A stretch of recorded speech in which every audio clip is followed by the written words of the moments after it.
Okay, so it looked like we kind of got everything now, but it was changing some stuff up. So I want to make sure we're good. Let me see. Testing 1, 2. I want to make sure we're good here. So I'm just checking.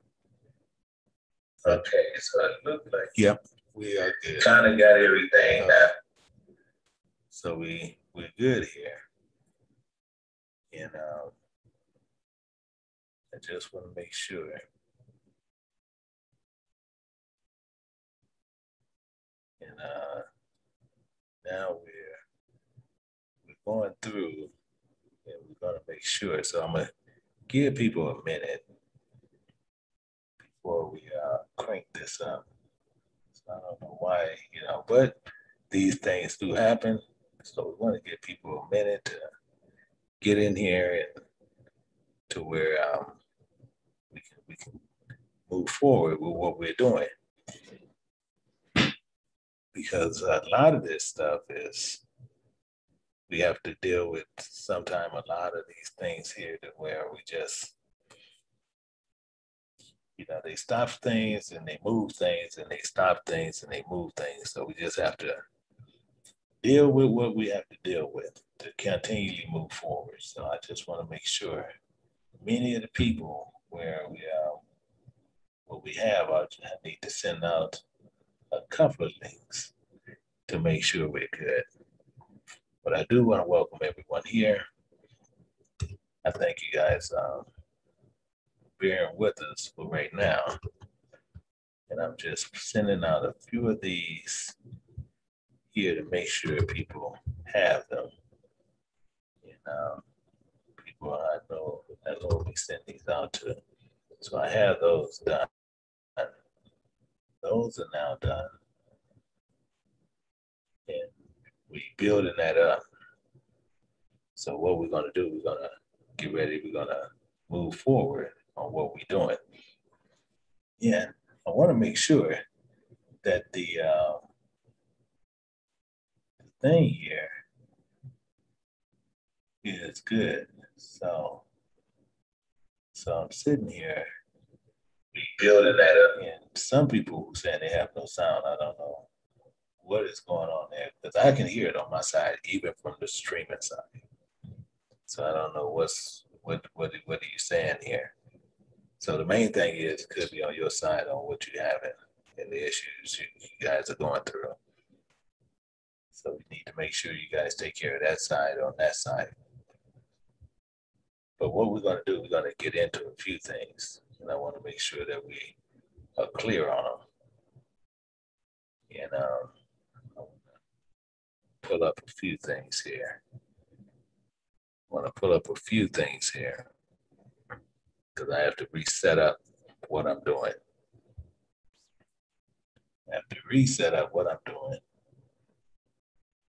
And now I pretty much have everything what I'm doing here. And I can move forward on this. So what I'm going to do, I'm going to show something you guys need to see. And what I have to do is look at it a certain way. But what I want you guys to remember is this, on what we're getting ready to do, is Elder Jenkins actually, this morning in the Bible study, he spoke about something that has a lot of good information in there on what he spoke about. And what was this? It was about this. He spoke about pride. That's one of the most important things and what we lack in not knowing how to harness it the correct way. Because most people, when we find out who we are or what we are, and if it's something that is good, we sit there and we get so prideful. You see it all over the internet. You see it everywhere. It's one of our biggest problems. And that's something we need to stop doing. But he said that we become prideful when we find out certain things. And that's what we need to make sure we watch for. But then also, through these past terms of events, these past few weeks, is one of the reasons this actual teaching is actually moving forward.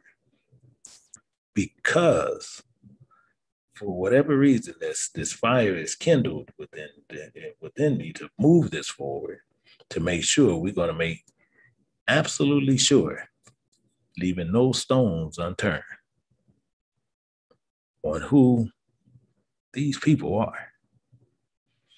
The only way someone can talk you out of this afterwards is if you just want to believe a man. That's the only thing you're going to do. So if you believe a man, then you can just go on and turn from this channel, because you're going to see everything scripture. And a lot of things I'm going to show you in the scripture, you probably never ran into, because we're going to go through and we're going to do some surgery today and showing you without a shadow of a doubt, without anything, who these people are. And probably why we having the problems we having. Because I did surgery on some of their top Jewish people before.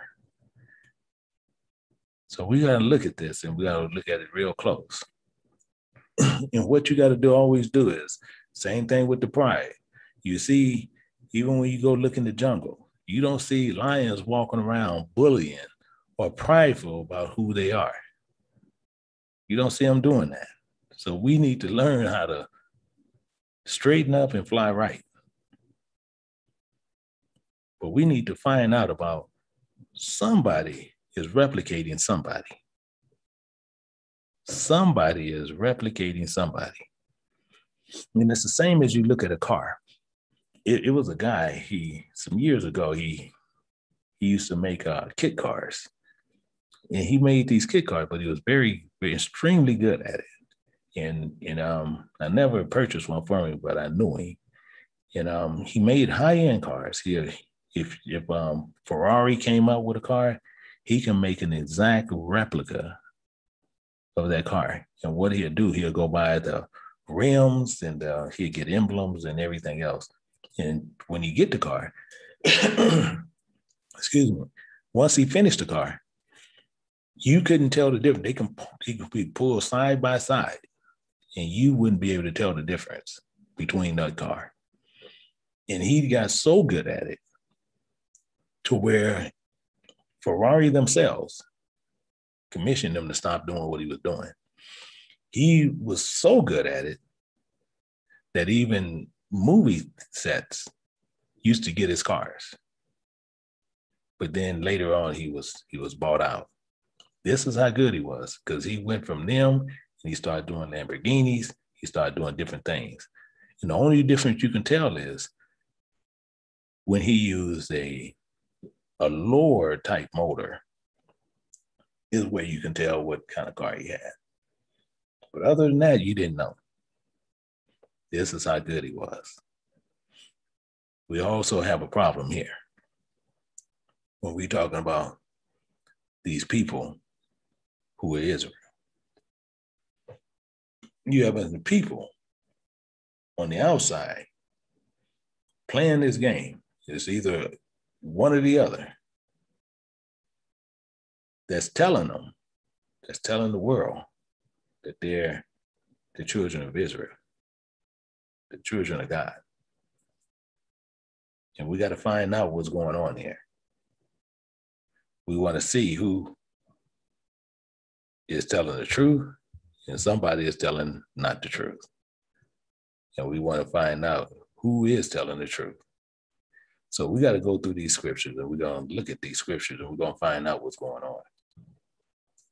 So what I'm going to do is I'm going to switch over, and I'm going to change the screen here. I want to change the screen here, and what we're going to do is find out a little bit more now on these scriptures here. So now we're going over into these scriptures now. So we're going to look at this. I'm going to take this down. I want to take that down there. I want to make sure everything gets switched over. So you guys just bear with me for a second while I'm moving around on some of this. And what I do, I ask for people also, later on today, we're actually going to be having our Passover. So after we finish here, I'm going to be going over to a Zoom area, which I'm going to put a link in there. And anybody who having issues trying to get into the main area for the Passover, we're going to try to take care of that. But what we're going to do, if you have not signed up for it, don't come back there just saying you want to sign up, because we look for people who already was tied into it. So we want to make sure that's what's going on there. We want to make sure all those are going on. So what we're going to do, we're going to look at a few things and we're going to go through this, but we're going to walk through this. We're going to make sure you clearly understand who these people are. That's what we're going to clearly find out today. And what we're going to do, we're going to go to Revelation. We're going to look at chapter 2, and we're going to pick it up at verse 9. And I'm going to highlight this, and so you know right where I am. And it says, I know thy works. I know thy works. In tribulation. And all this, as I want you to keep this in mind as we move forward on what this is actually saying.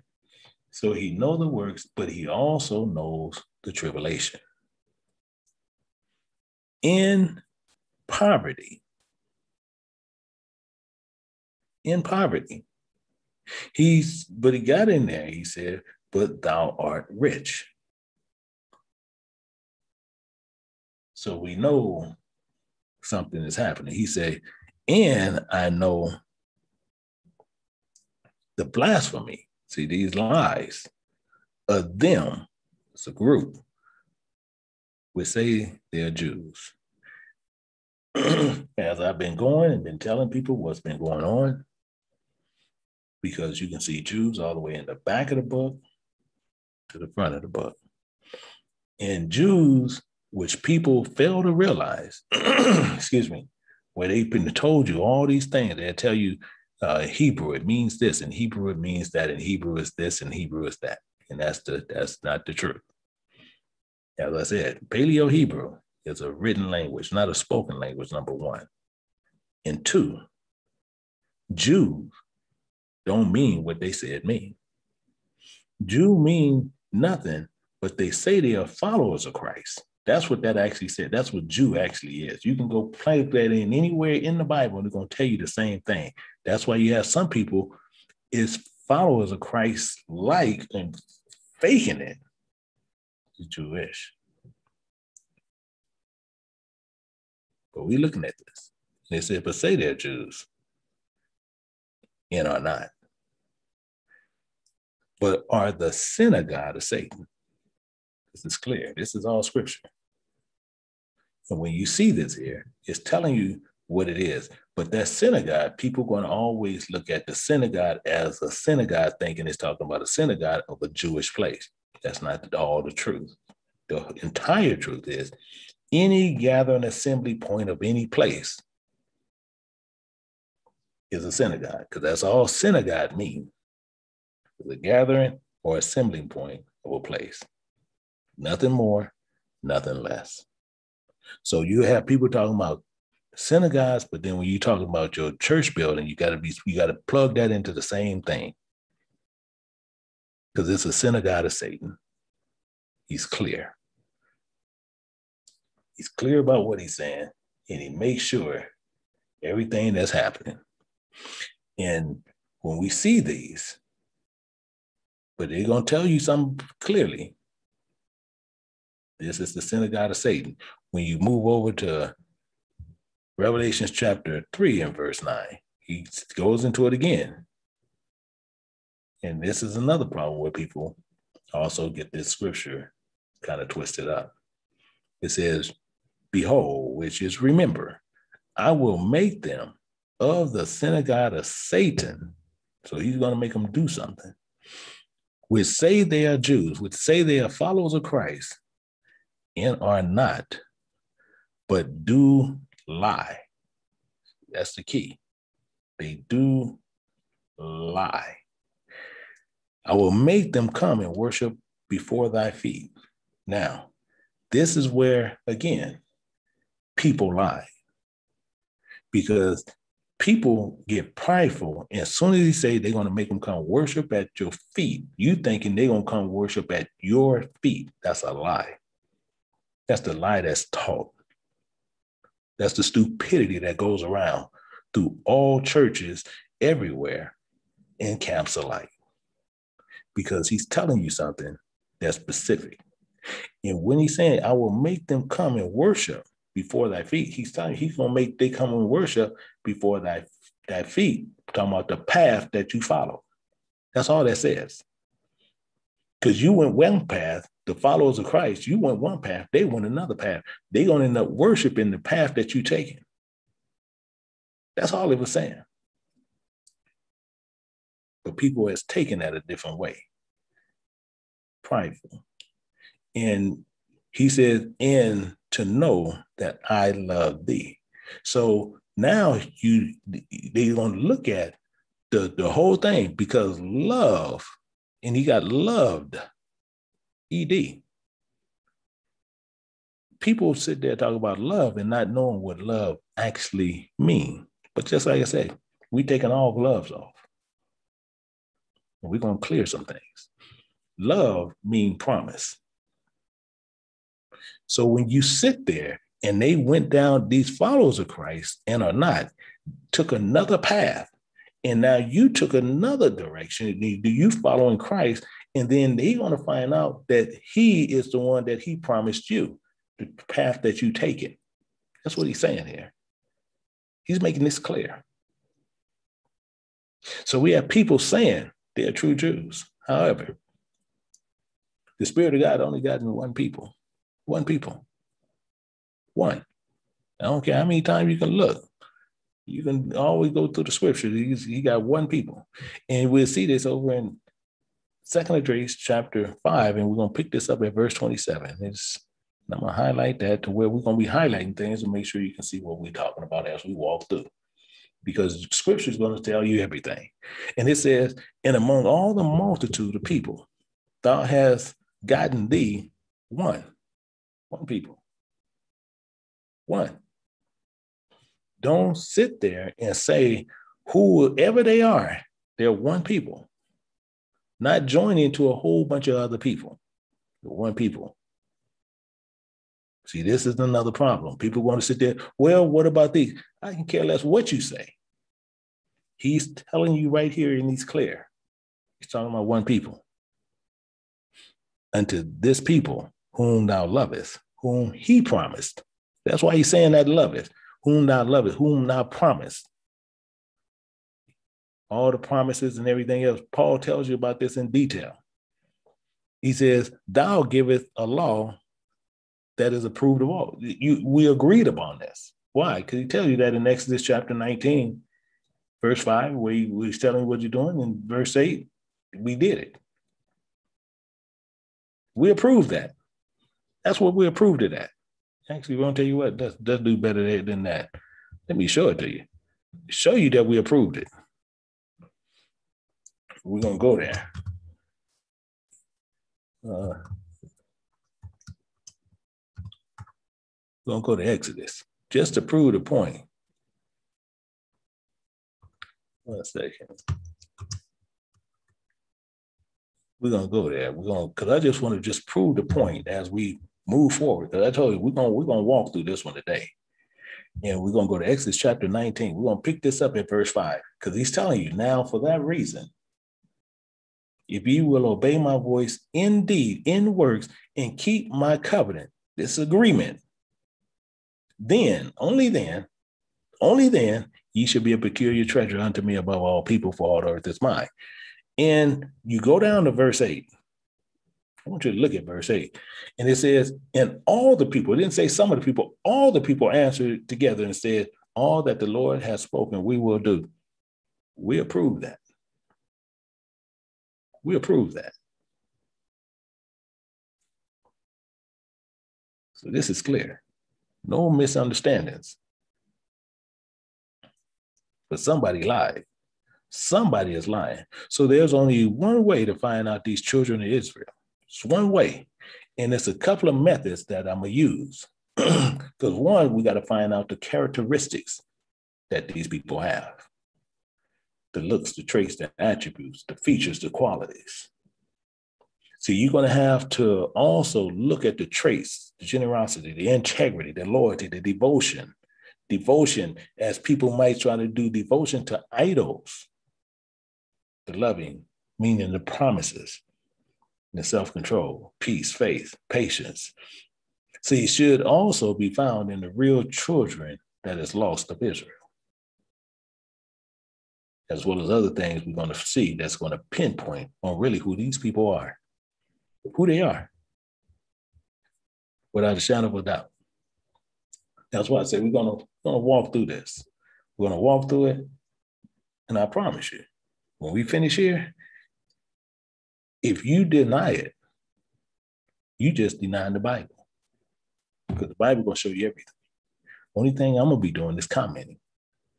Because this is what the Bible is all about. It's about to tell you the truth.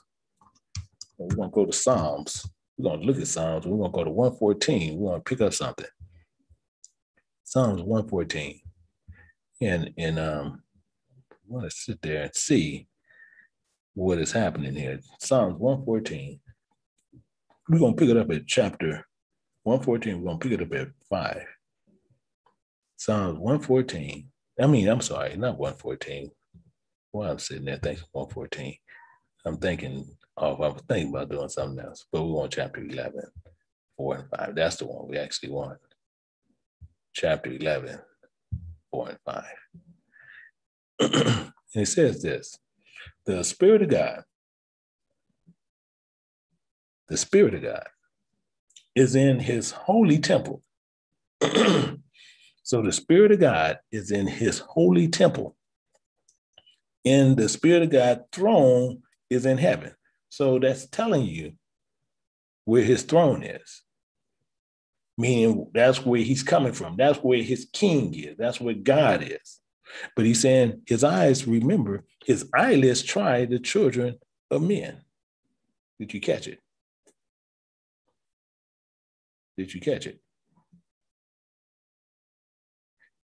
Let's look at something. I want to make sure we get all this. We're going to take our time. We're going to get all this. Let's go to 1 Corinthians. I'm going to go to 1 Corinthians, picking it up at chapter 3, dropping over to verse 16. Why? Because we're going to know this all the way through. So it's telling you the Spirit of God is in his holy temple. As Paul tells you, know ye not that ye are the temple of God, and the Spirit of God dwelleth in you. He's clear. He's clear. In fact, to make sure we clear on this, like I said, we're gonna go to Acts, picking it up at chapter 7. That this once this is searching, okay, we're gonna go to 7, and we're gonna go to pick it up at verse 48. And it says this. It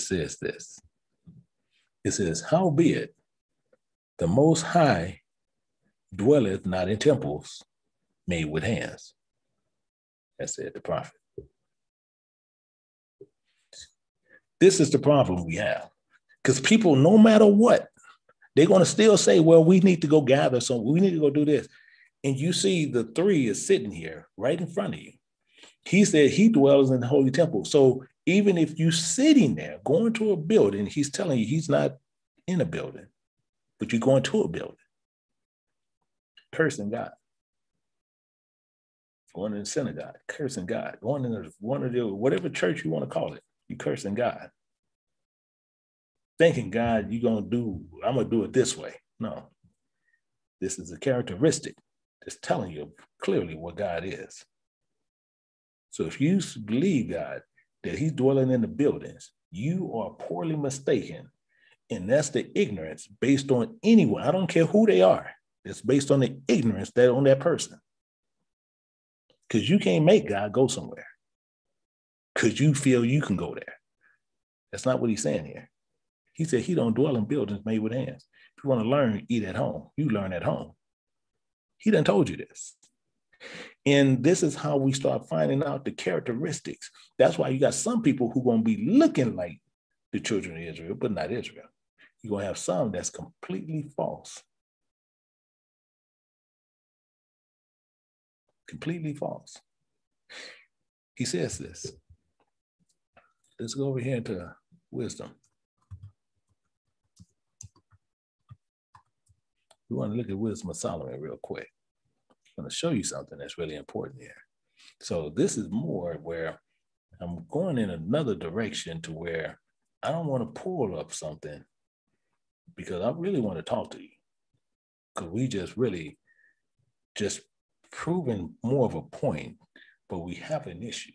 And it says, but in Wisdom of Solomon, chapter 14, verse 8, it says, but that which is made with hands is cursed.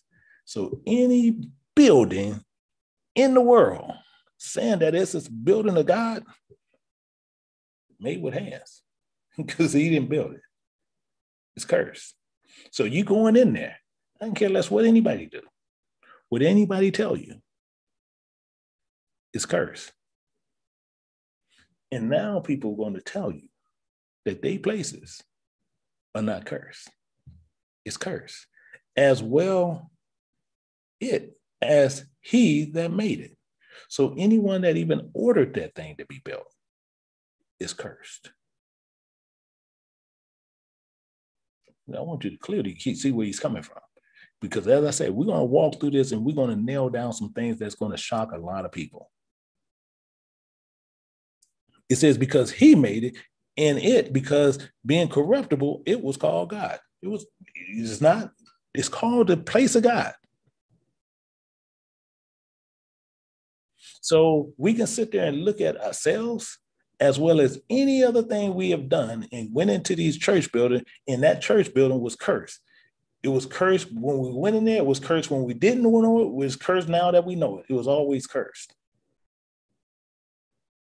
This is the problem. And we have something that we need to know. We have something that we need to know, which we're going to go down into. Actually, I should have went through this one, but we'll go over here and figure out a little bit more. So people can sit there and say whatever they want to say, however they want to say it. But people are going to sit there, well, I can do it this. No, you saying the scriptures, and just as I said, all I'm going to be doing is pretty much commenting. But people are going to tell you something contrary to it, and what they're doing, they're challenging God. And God is the one can put you in heaven or hell. So once this goes out, that's why I say once it goes out, the choice is yours. You want to go to hell, go to hell. That's up to you. And it says this in Psalms chapter 74, verse 8. It says this right here. And it tells you this clear. It said, they said in their hearts, let us destroy them together. They burned up all the synagogues of God in the land. So even where he had places to where they can gather together to worship back then, that's why they destroyed those. That's why those was destroyed. So every imagination, including the thoughts coming in their hearts, was only evil, because now they can sit there and say that these are the followers of God, and they burned them all up. So they then built these gathering places to where you can go there and worship, and now they can do whatever they want to do because you're going to believe it. You're going to do whatever you want to do. See, and then they'll tell you God's here, God's there, God's here, God's there. And God never, ever left his throne. He sent his servant to his people. He sent his word. And it shows you this in Solomon, chapter 18, as we go down. This is why I said we're going to pick this down, and we're going to get down to the nitty gritty, and then we're going to find out some things that's going to shock everybody. And it says this in this right here, in 18:15, this Wisdom of Solomon. It says, thy almighty word leaped down from heaven. It don't say God. The almighty word. leap down from heaven out of thy royal throne, comparing a fierce man of war into the midst of the land of destruction. In the midst of a land of destruction. And so he sent this word is showing you the same examples you can see. Actually, we're going to go here. We're going to go there where you can see examples on how that word can work. We're going to look at Matthew chapter 8 and get a better understanding here. Chapter 8, we're going to pick it up at verse 7. And we had this centurion. He's talking to Yahushua, and as he's talking to him, he wanted him to heal his servant. And what happened here, he's telling him what's going on. So we're going to pick it up at verse 7, kind of start getting some understanding on it. But he said this, and then Yahushua said unto him, I will come and heal him. So he's telling him he's going to come and he's going to heal this guy. And he's telling him, but we got to remember, it's the word that need to be going on. And the centurion actually told him something that was really profound to Yahushua. He said, the centurion answered and said, Lord, I am not worthy that thou shouldst come under my roof, come under my directions, come under my doctrine, under my beliefs. It's not to do that. So when he come to him, the same as people say, when they talk about they going to these churches, these places, you come on under their roofs, under their beliefs, under their doctrine, under their understanding. And this centurion saying, no, I'm not worthy to come under my roof, under his. He said, but speak the word only, and my servant shall be healed. Speak the word only. And when he's telling you this, he's making sure when you talk about heal, he's going to return them to what it is. Speak the word. Just speak the word. Meaning what? He's going to heal them. Why? You see this here, and we're going to go here and understand what he's talking about. We're going to look at Isaiah, picking it up at chapter 1. We're going to go right here to verse 3. And this is one of the problems that it was right there. An ox know of his owner, an ass his master crib, but Israel do not know, my people do not consider. I need you to return him. This dude done gone crazy. We're not all Israel who are of Israel. And why we say that, and why this is always going to be an important part as we go through scripture, and just to make sure everybody get what we're saying as we move forward. As we move forward, we look at this, and it's telling you right here in Romans chapter 9 and verse 6, it says, not as though the word of God that leaped out of heaven as a man of war into the land of destruction. It was the word, as he said, just speak the word. But some of us is not going to adhere to it. So it's not as though the word of God is taking none effect, for they are not all Israel, which are of Israel. So just because you're Israel, don't make you Israel. Even if you're Jewish, don't make you Israel, because you're not. But we even have some people who are of Israel saying they're Israel, and they're not at all. That's why it says that. And you go down in verse 8, it says, that is, they which are children of the flesh, prideful, puffed up. Oh yeah, we all going to the king. We got the promises. You stand and you're the mean people. You walk around with your chest stuck out, nose up. You're child of the flesh. These are not the children of God, but the children of the promise. That's why that love kicks in. See, that's where the love kicks in, because it even tells you in verse 1. You actually in when we get down in verse 1, 2, and 3, because and once you get all this and according to the flesh, it says, who are Israelites, whom pertaining to the adoption, the glory, the covenants, and giving of the law, in the service of God in the promises. It's telling you all that right here. Love. All right here. But the thing is, we have to understand what is going on all the time. And the problem is we do these things, but we really don't know who we are, because people who even say they're Israel, they're not Israel. They think they're Israel. They just say they're Israel, but they just Israel according to the flesh. Those are not the children of God.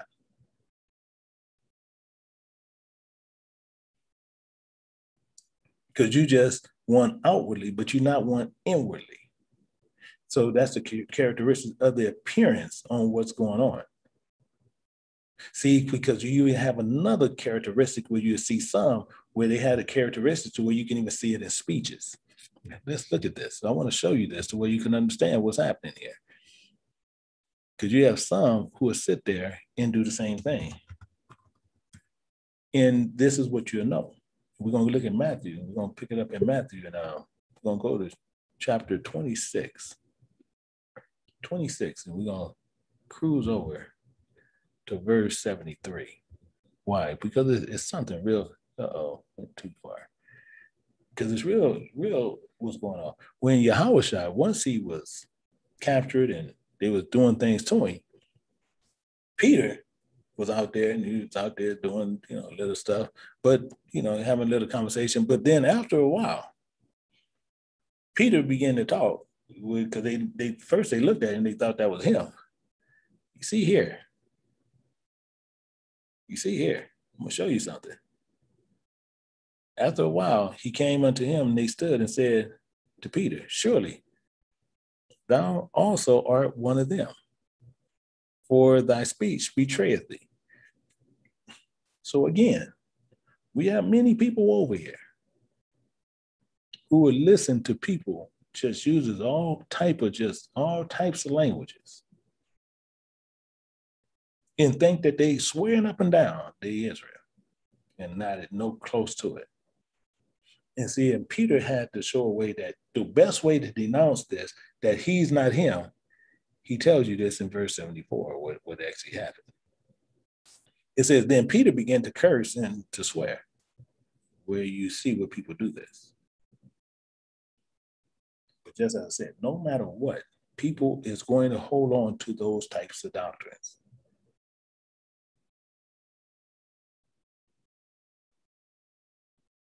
Those types of doctrines is what they're going to do. So the same thing as the word comes to you, as this centurion was talking about, it says, for I am a man under authority. So the word came under that same authority, having soldiers under me, and I say to this man, go, and he goeth, and to another, come, and he cometh, and to my servant, he says what? He's going to tell you the main thing is what? This thing, he do it. This thing, he do it.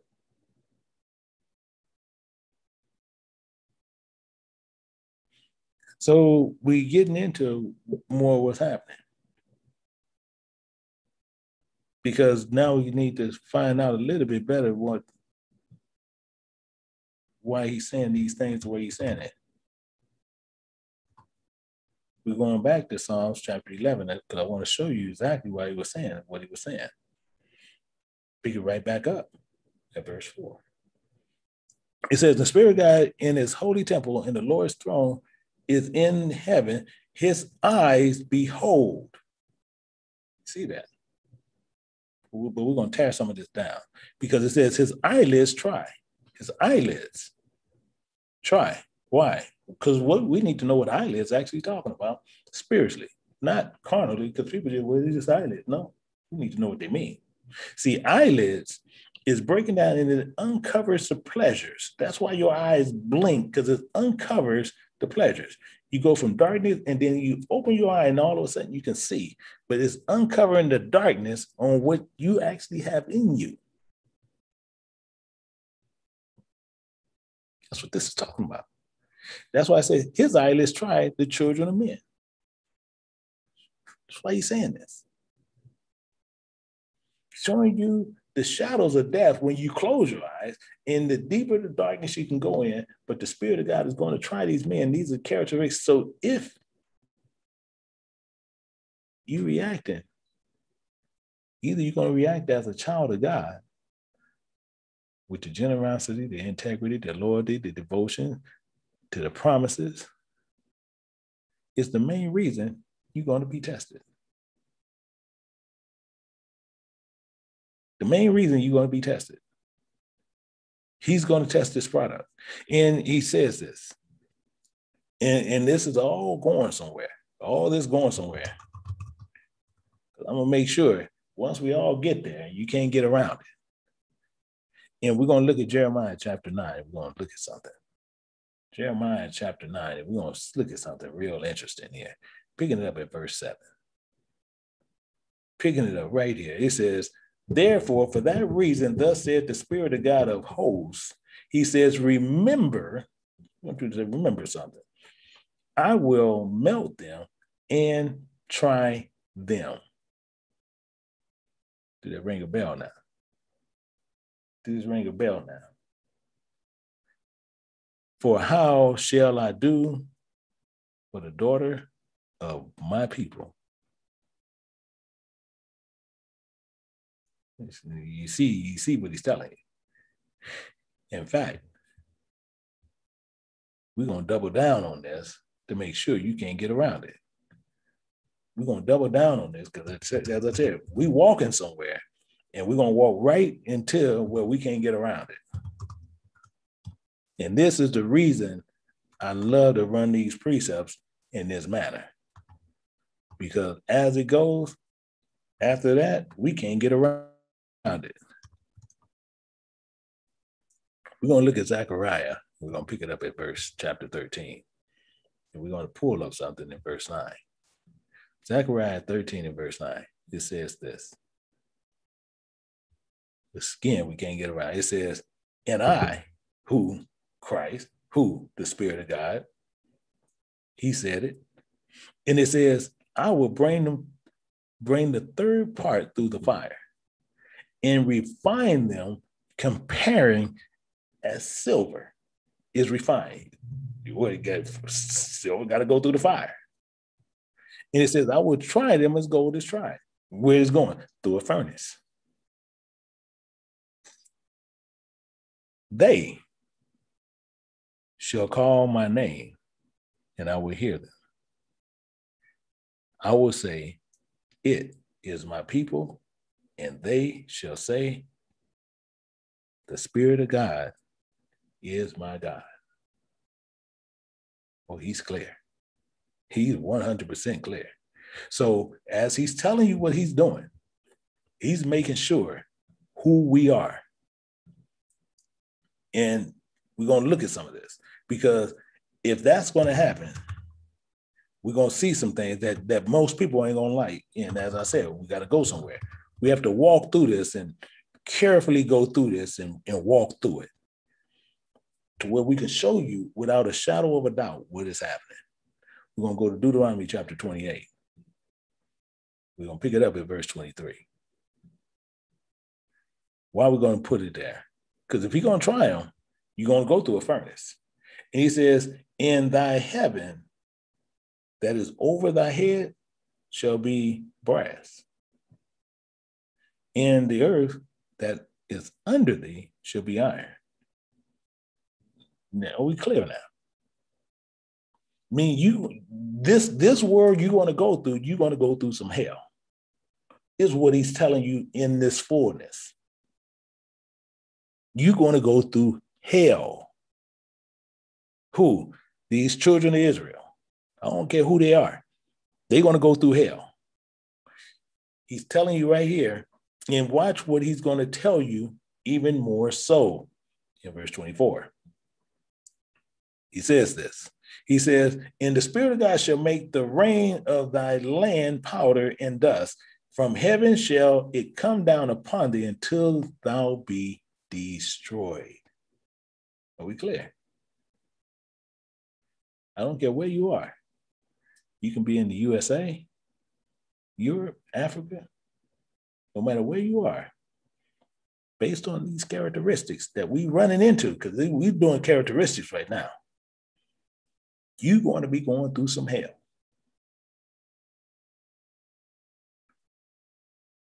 And the more hell you have in him, the more hell you're going to go through. Meaning what? With the word of God that is going to be in you, people is going to hate you.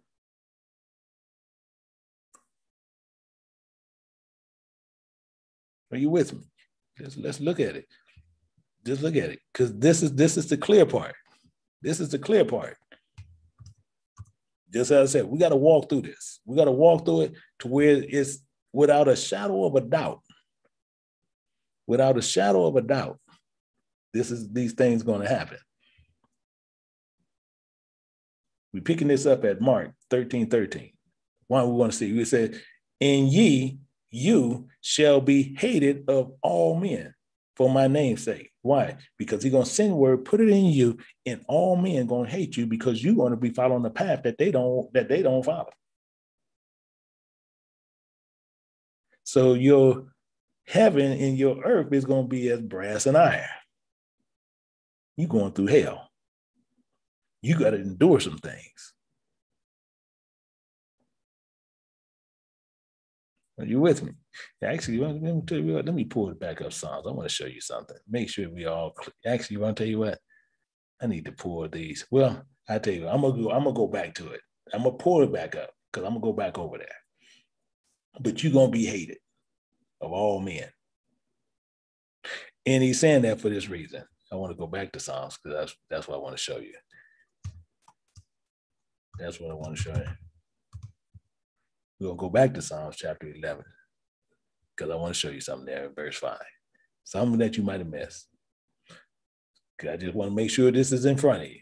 It said, the Spirit of God trieth the righteous. Bingo. You say you're righteous. People say, man, how you doing today? Man, highly blessed, blessed and highly favored. Whistling down the street. You're telling on yourself. Your heaven gonna be brass, and this ground gonna be iron. You're gonna go through some hell. Blessed and highly favored. That's why they're in them churches singing, whistling Dixie.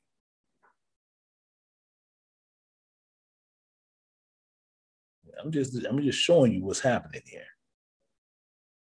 You're just looking at some of these things and see, and the main thing is this. I want you to, we're looking at characteristics because it's the same thing goes for a friend. See, when you have these things going on in this hell, and you're going to be hated. People are going to dislike you. But it's telling, he says, but the wicked in him that loveth violence, that promises violence, his soul hated. Meaning God hate them. So don't sit there and say, oh, well, God hates the sin but loves the sinner. No. You're getting that tripped up. Because the same thing is, so if you're in this world and you doing good, how you doing? Blessed and highly favored. So you got a lot of them out there. You got a lot of them out there. Let's look at something. I want to show you something. See, because as it's sitting there, you're going to be hated. So you're not going to be being treated well. You're not going to be as well off as you want to. And I'm going to show you why. We're going to go to Ecclesiastes. Ecclesiasticus.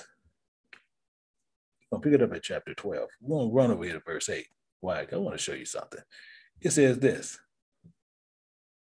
It says this. It says a friend cannot be known in prosperity. Some of y'all saying, uh-oh, because now y'all kind of know where we're going to, where we can't get around this. So prosperity mean what? Let's get some understanding here. Prosperity means in personal wealth. You got some money. Friend can't be known. You got money. You got power. You got prestige. Friend can't be known. Why? Because they after what that's attached to you. It's not you, it's what's attached to you. It says, but watch that. It says, and he added something. An enemy cannot be hidden in adversity. Meaning what? If you're hated and you walking through this world, then people gonna show their true colors to you on what they think about you, on how they really think what you're about. You got some people going, man, I wish this dude was dead. I wish this person was this. I wish this person was that. I can't stand this person. Let me get from around this person. I hate him. The enemy cannot be hidden in adversity. And he already said, our heaven is going to be what? And our earth is going to be what? You keep that in mind as we move forward, because now we're saying, so if you got great wealth and all this stuff, friends going to come from everywhere. But adversity, which means the stress and its worthlessness in this world, adversity, mean you don't mean nothing to nobody. You're nothing more than like a tick on somebody's butt. Irritation. They're just trying to scratch it to get off of it. And seeing the same thing. See, since they can't be known in prosperity, see, Christ hooked up something. I'm gonna show you something the way he hooked up. That's why I say we gotta march through this in a certain way. We're gonna go to 2 Corinthians. I want to show you something that's really interesting. We're going to go to Corinthians chapter 8. We're going to pick it up at verse 9. In verse 9, it says this. So we're going to see something. And I hate to kind of giggle, but it's kind of funny in a way. It says, for ye know the grace of our Lord, Yahweh the Messiah, so the creator of salvation, the anointed one, that though he was rich, he was loaded. You see how we kind of easing down into everything? He was rich, yet for your sakes he became poor. Why? So he can find out who's who. A friend can't be found in prosperity. It can't be found. It's impossible. Look at the people in these positions in the world today. Look at the people in the world today. You have fools. They have money. You have people sitting there, they can say anything and do anything, and they'll say, oh man, this person all right. This is, because what? They got power, prestige, or whatever that they look for.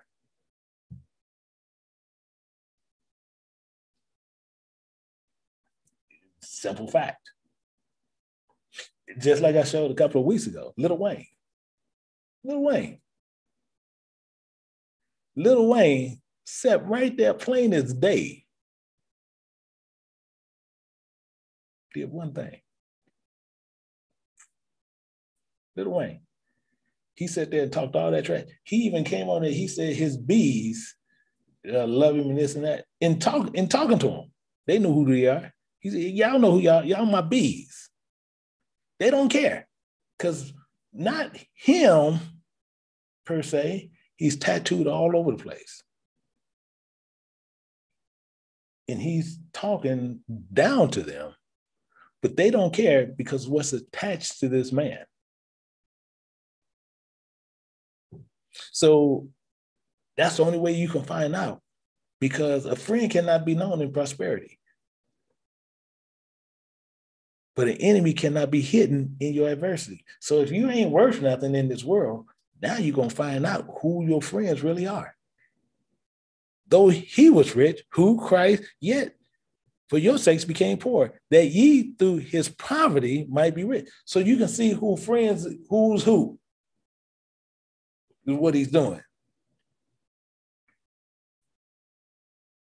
Is what he's doing. See, I'm going to show you. See, when a rich man feels he can do anything, I'm going to show you something.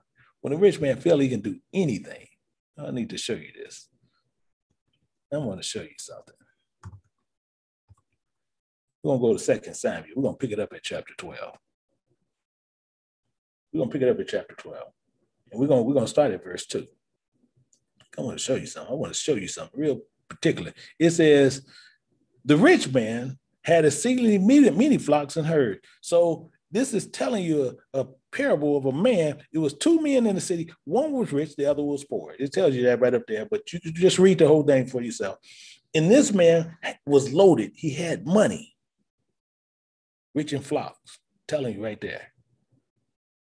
The rich man had exceedingly many flocks and herds, but the poor man had nothing save one ewe lamb. Means save one means save only means saying only one lamb. So he only had one lamb. The rich man had a bunch of them.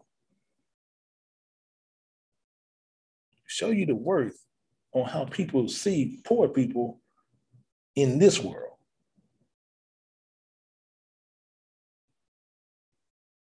Which had brought and nourished up. He brought him and nourished him up, and he grew up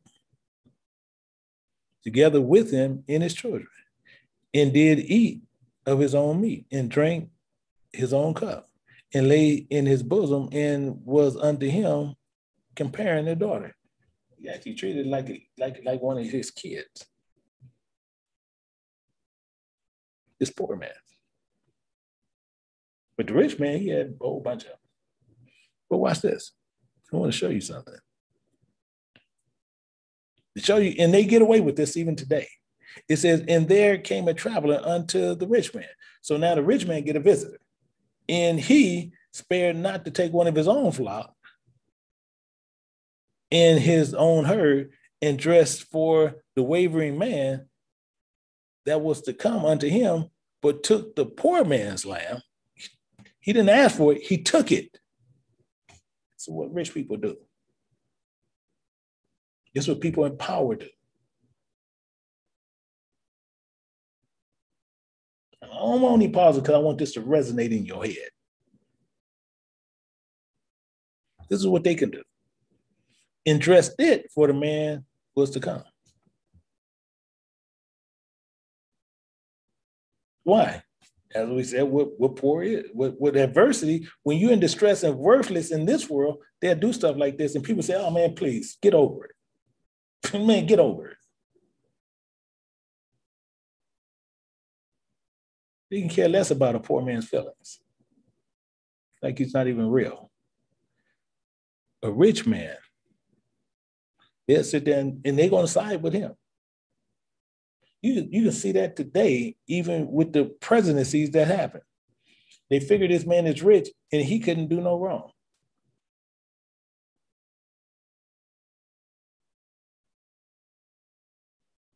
Rich man can't be found. But now if he comes out be broke, you'll see how many people will hate him. Will hate this man.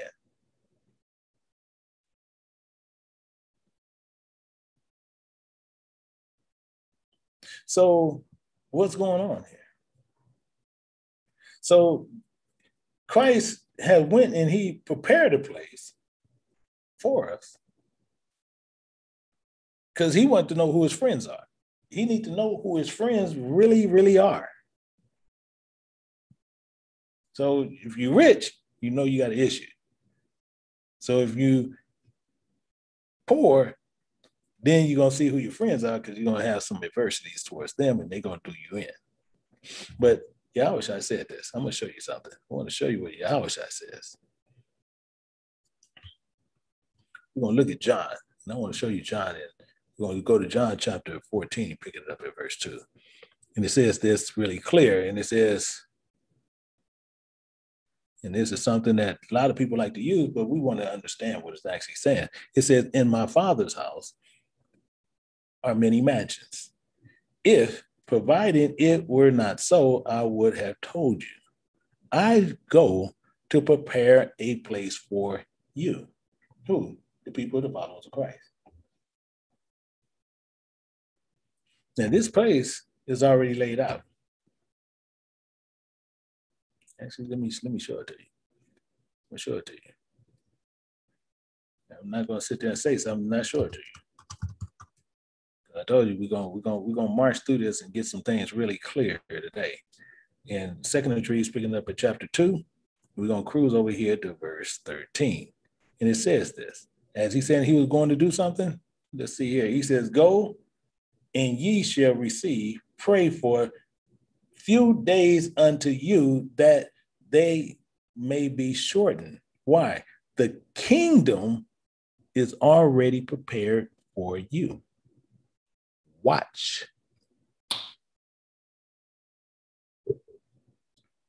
It's already completed. So we need to find out what these problems are, because it's already done. So he's not waiting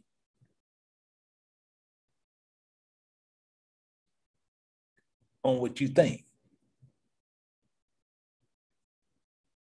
You just need to get right. It's already ready. So the characteristics of Israel is what? See, this is the problem. Let's look at this. So just understanding just that one part, I want to show you something. We're going to go to Luke chapter 9, and we're going to pick this up. I want to show you something real quick, because we're going to walk through a couple of things. Luke chapter 9, picking up at verse 3. It says this. So this is the key on how we walk through everything. This is the key on how we're going to walk through this. It says, and he said unto them, take nothing for your journey. Are y'all with me? I want you to stay with me on this, because this party getting ready to crank up hard. So we can't take nothing for our journey. Neither staff, nor script, nor bread, neither money, neither 2 coats apiece. Nothing.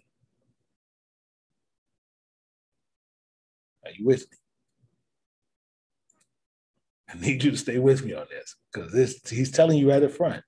As you go on this journey, our heaven is going to be as what? Brass. Our earth is going to be as what? Iron. He's going to try us, and we're going to go through this fire. Keep that in mind as you're traveling. So now we can't go through this world, and he's saying neither staff, nor strip, nor bread, neither money, neither 2 coats apiece. Meaning what? Can't have 2 different types of coverings. Just in case somebody didn't know. You can't have 2 coverings.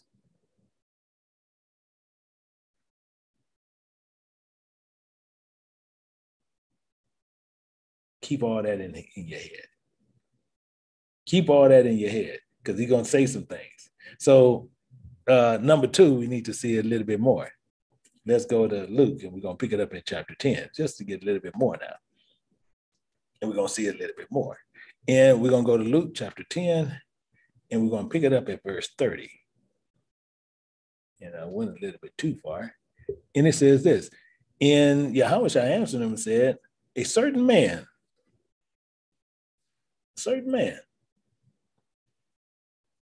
went down from Jerusalem on this journey. Keep this in mind, because this is going to be really important for each one of you guys. Some people are going to resonate with, some people are going to go right by you. Just like I said, heaven ain't for everybody. But it's saying this. He went down from Jerusalem to Jericho. You have to go through this journey. You got to go through this furnace. And he fell among thieves.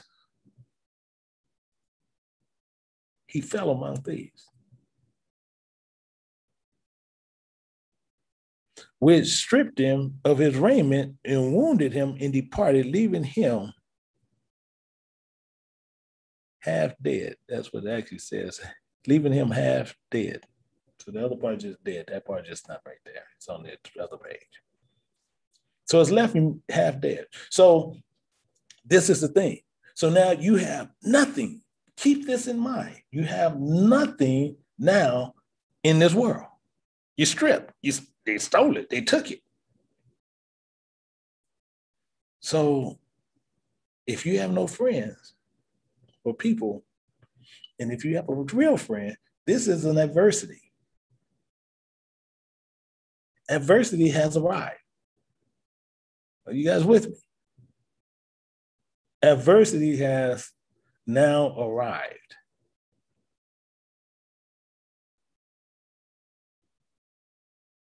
As the Spirit of God also said, will a man rob God? Yes, he will. So we looking at this, and we're going from Jericho, and that's what we're trying to get to. So some will call that Jericho, which spiritually just talk about the city of the moon, and some call it the city of palms. The one it actually is one you need to know. But some people call it those two different things.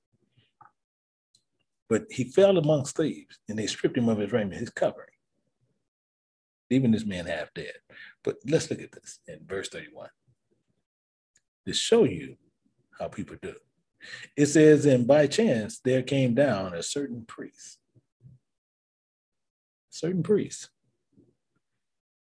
That way, and when he saw him, he passed on the other side.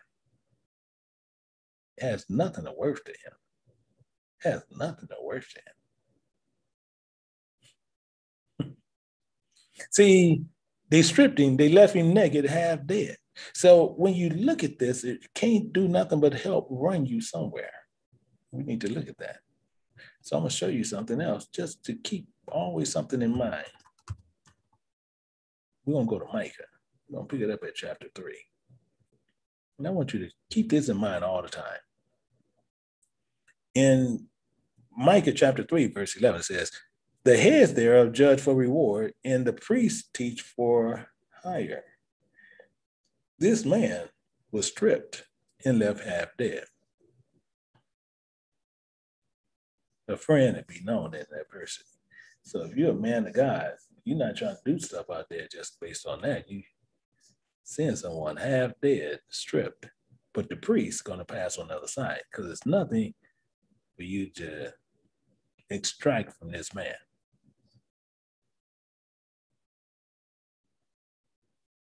You're with me on that. They teach for hire. That's why they're doing it. And it says more. The prophets divine for money, yet will they lean upon the Spirit of God and say, is not the Spirit of God among us? None evil can come upon us. This man is last stripped and ripped out. But they're going to tell you that. They're going to tell you that is the house of God. Think about it. But as he said, when you look at this as we go down, because he has nothing for this journey. There's nothing on the journey now because everything is gone. That's all you didn't have nothing. All you had was some covering. You got stripped of that. In John chapter 8, verse 23, it says this, and he said unto him, ye are from beneath, I am from above. Ye are of this world, I am not of this world. Let's make that clear. So why are you stripping?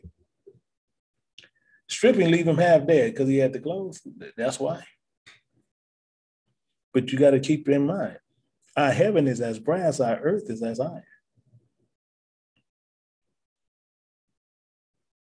So if that's true, then our wealth is not here. Actually, let's look at this. I want to keep that in mind as we going to sit there and we're going to surgery some of this here. We're going to go to John chapter 18 and we're going to pick it up at verse 36. And it says this, it says, Yahweh answered, my kingdom is not of this world.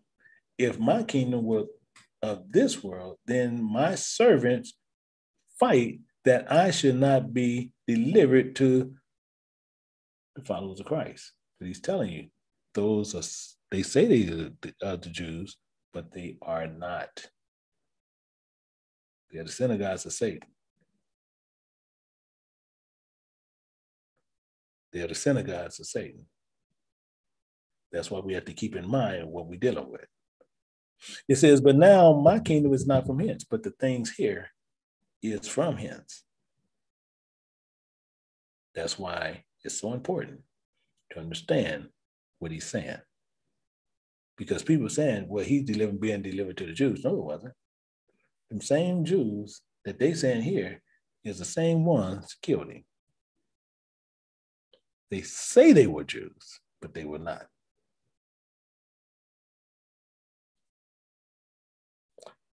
Verse 32 says this. Make it even more clear, even here. It says, and likewise a Levite. When he was at the place, he came, he looked on him, you got anything? No, he naked, half dead. And he passed on the other side.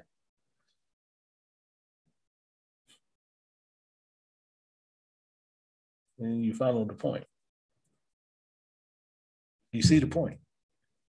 See, this is where your friends show who they really are. Because if they were who you say they are, you'll see you wouldn't have that issue. So this is the problem that we have in here. So the same thing, we'll go back to Ecclesiasticus Chapter 37. It says this again. So, but if he had money and stuff, you're guaranteed that he wouldn't have that problem. It says to this, and this is the key to what you need to keep this bullet in your pocket. It says, every friend saith, I am a friend also. But there is a friend which is only a friend in name. That's it. You're doing good. You're only a friend in name. And to tell you a short little story here. Same thing, I had a friend, I'm not going to even share his name.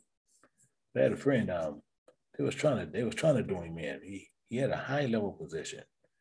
They wanted to do him in. And I done work for this man. He had contracted me to do work for him, and I done it. And they wanted to use that for his demise. They wanted to do him in on it.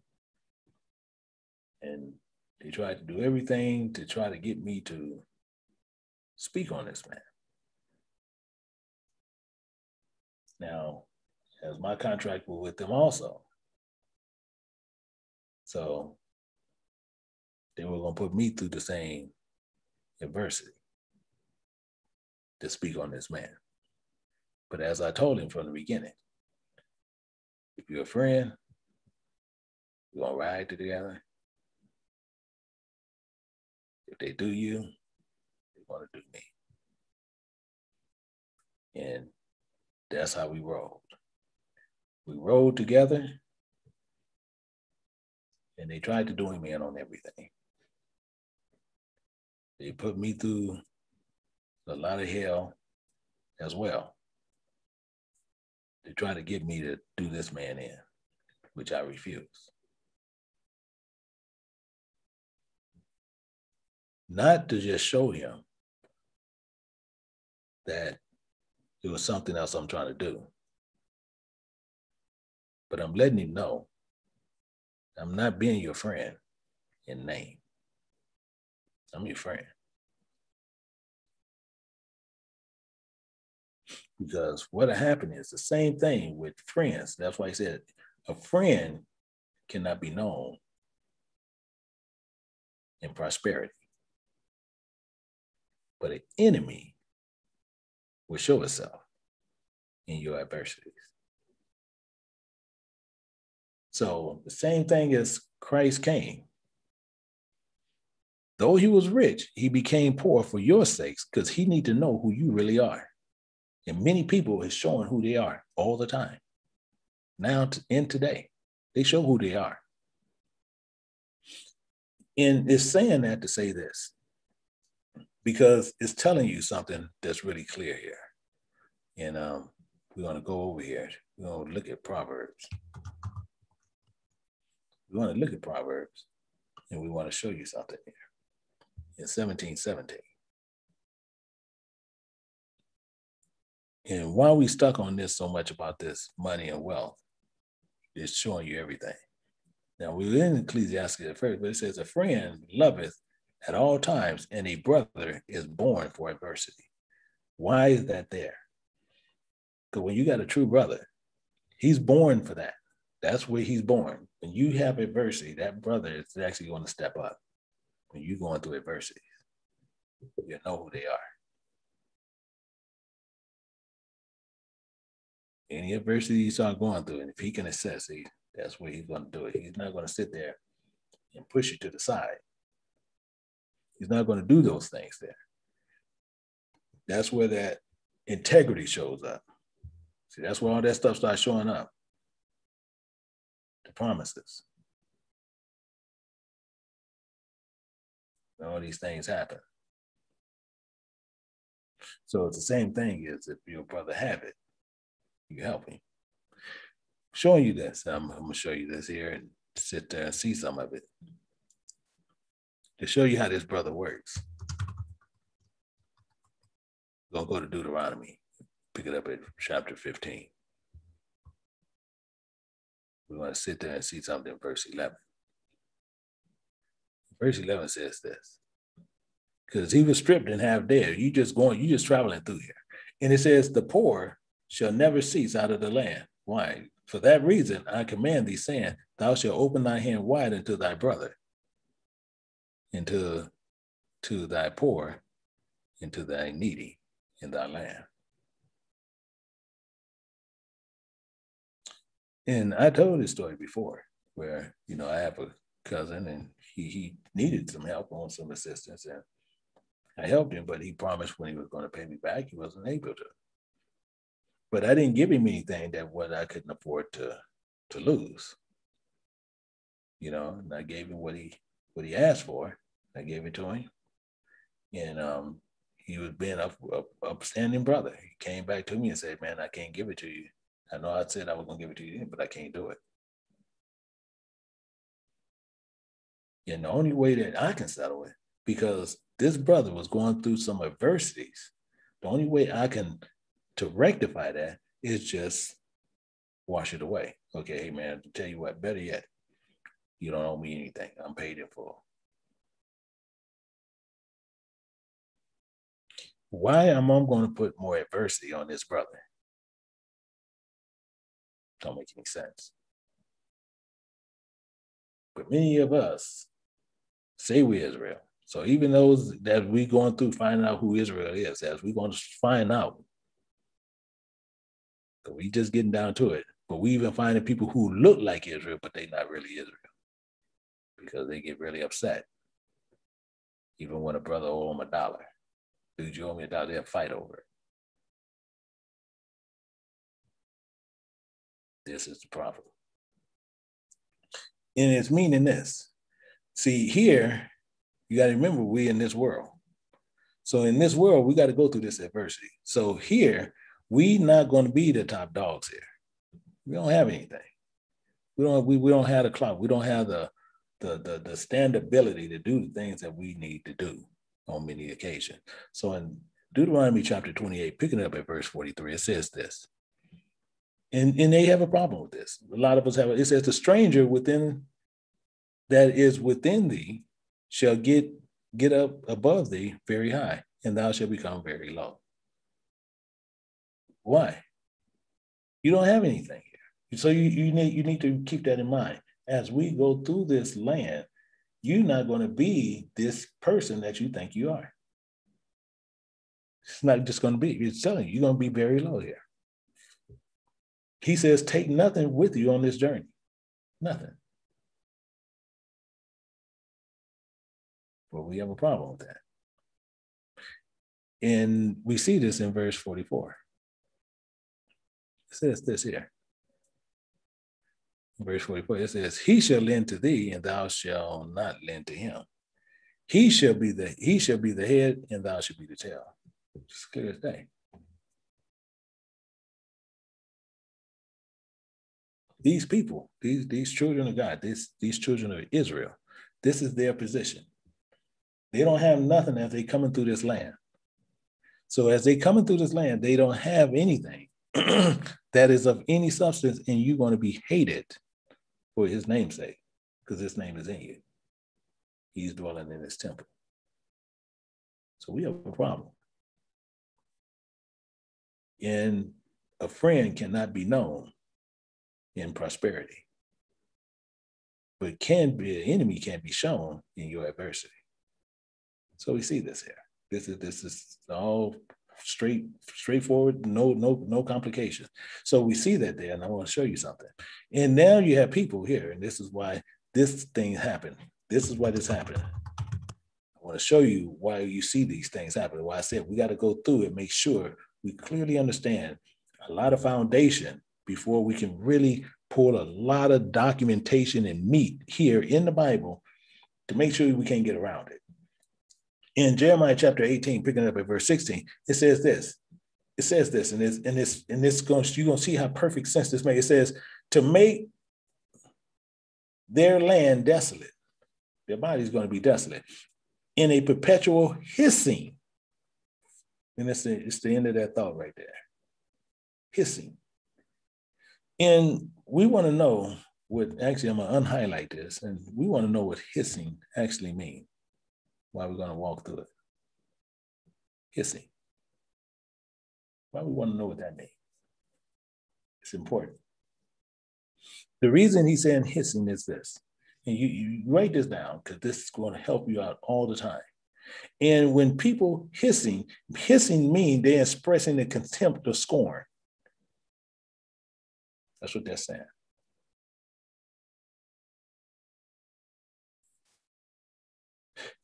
Meaning this, everyone that passes thereby shall be astonished and wag their heads.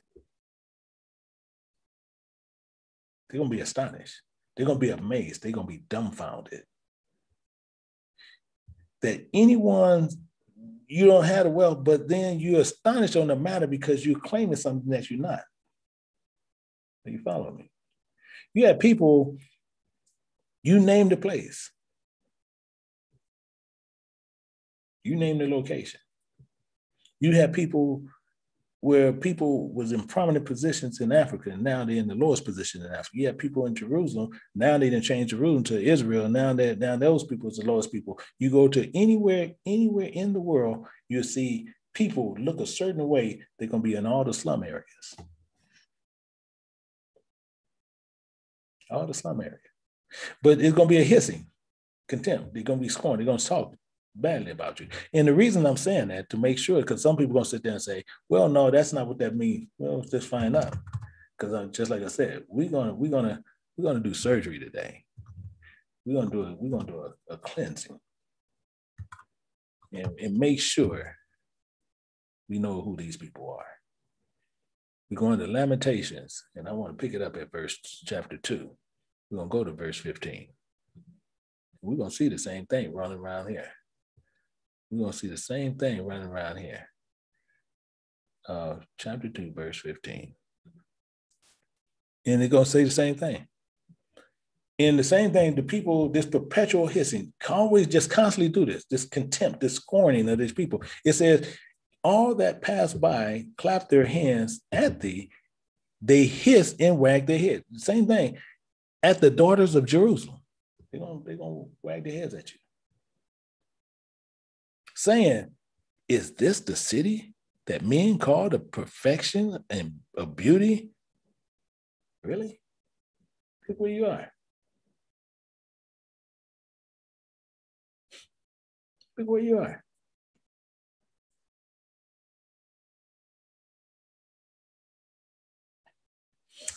In the joy of the whole earth. Look at you guys. You're broke. They want to say you look like monkeys.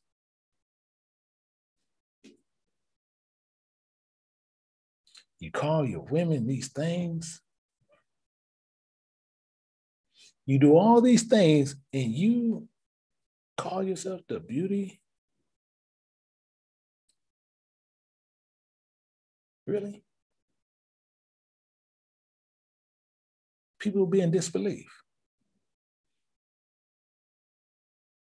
In disbelief. It says this here in Deuteronomy. I'm going to go here to Deuteronomy. I want to show you something here. In Deuteronomy, I'm picking it up this at first chapter 28. We got to go back to 28. And it says this in 28:41. And it says this. It says, thou shalt beget sons and daughters, but thou shalt not enjoy them, for they shall go into captivity. Wow. These children of Israel, these children is going to be going to jail and things of sort. Be astonished all over. So the question always becomes is, who fits that characteristic? Who fits that characteristic? You broke. We don't have no knowledge. We lowered in scum. In fact, let's look at something. I want to show you something. Let's cruise over here to 65. I want to show you something.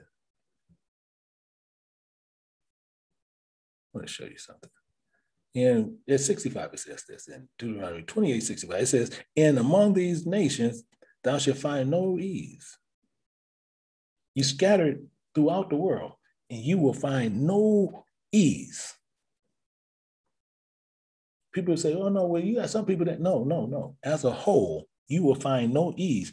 Neither shall the sole of thy foot have rest.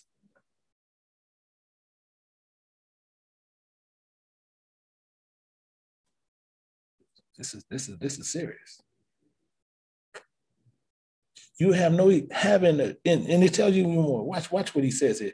And shall be given there a trembling heart and failing eyes and sorrow mind. Tell me this ain't serious. See, in the way we can pinpoint this and start really finding out who these people are. And this is the conditions, because I haven't, as I said, keep in mind, and every now and then, what I want you to even do is somebody, when they think about that, as I'm doing this teaching, just sit there as we going through this hell, just put through there and just say, as we put in some of these prayers, just say, our heaven is what? Is brass, our earth is iron. Just that's all you got to put in there. Just say, hey, brass and iron. Deacon Mike just did some teachings on that. Just keep that in mind. So watch this, verse 66. And this is so true statement, right? It says, and thy life should hang in doubt before thee. We need to be able to pinpoint a people whose life hangs in doubt.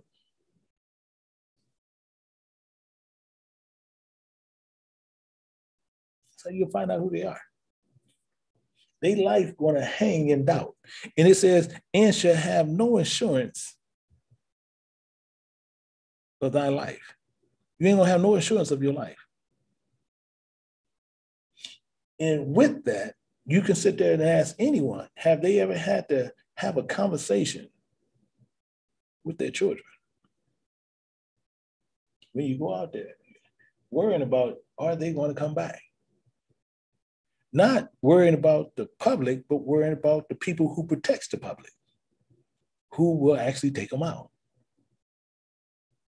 Where if you have no insurance of life, how can now you have little kids where they have the multicolored little toy water guns? A child was killed for pointing it at a police officer. Happened a few years back. Because he pointed at a few police officers playing, and he was killed. to the 8-year-old kid. The man said he feared for his life, so he killed the kid. Justified. Justified. No ease of life.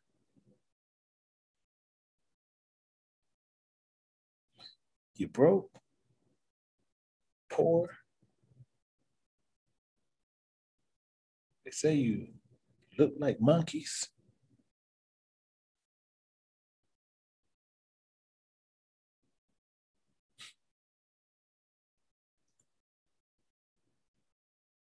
They say your lips is super huge, but now they do lips and they call them European lips.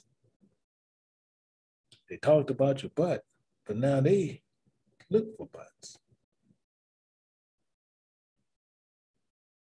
They say you're dark and ugly, now they tan.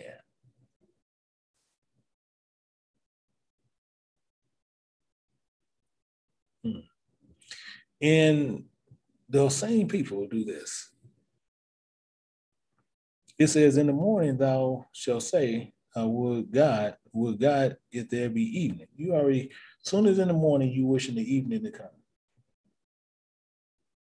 And when it was evening, thou shalt say, would God, it were morning. As soon as you see that happen, you wish it was the morning that came. If the fear of thy heart were with thou shalt fear, and for the sight of thy eyes shall thou see.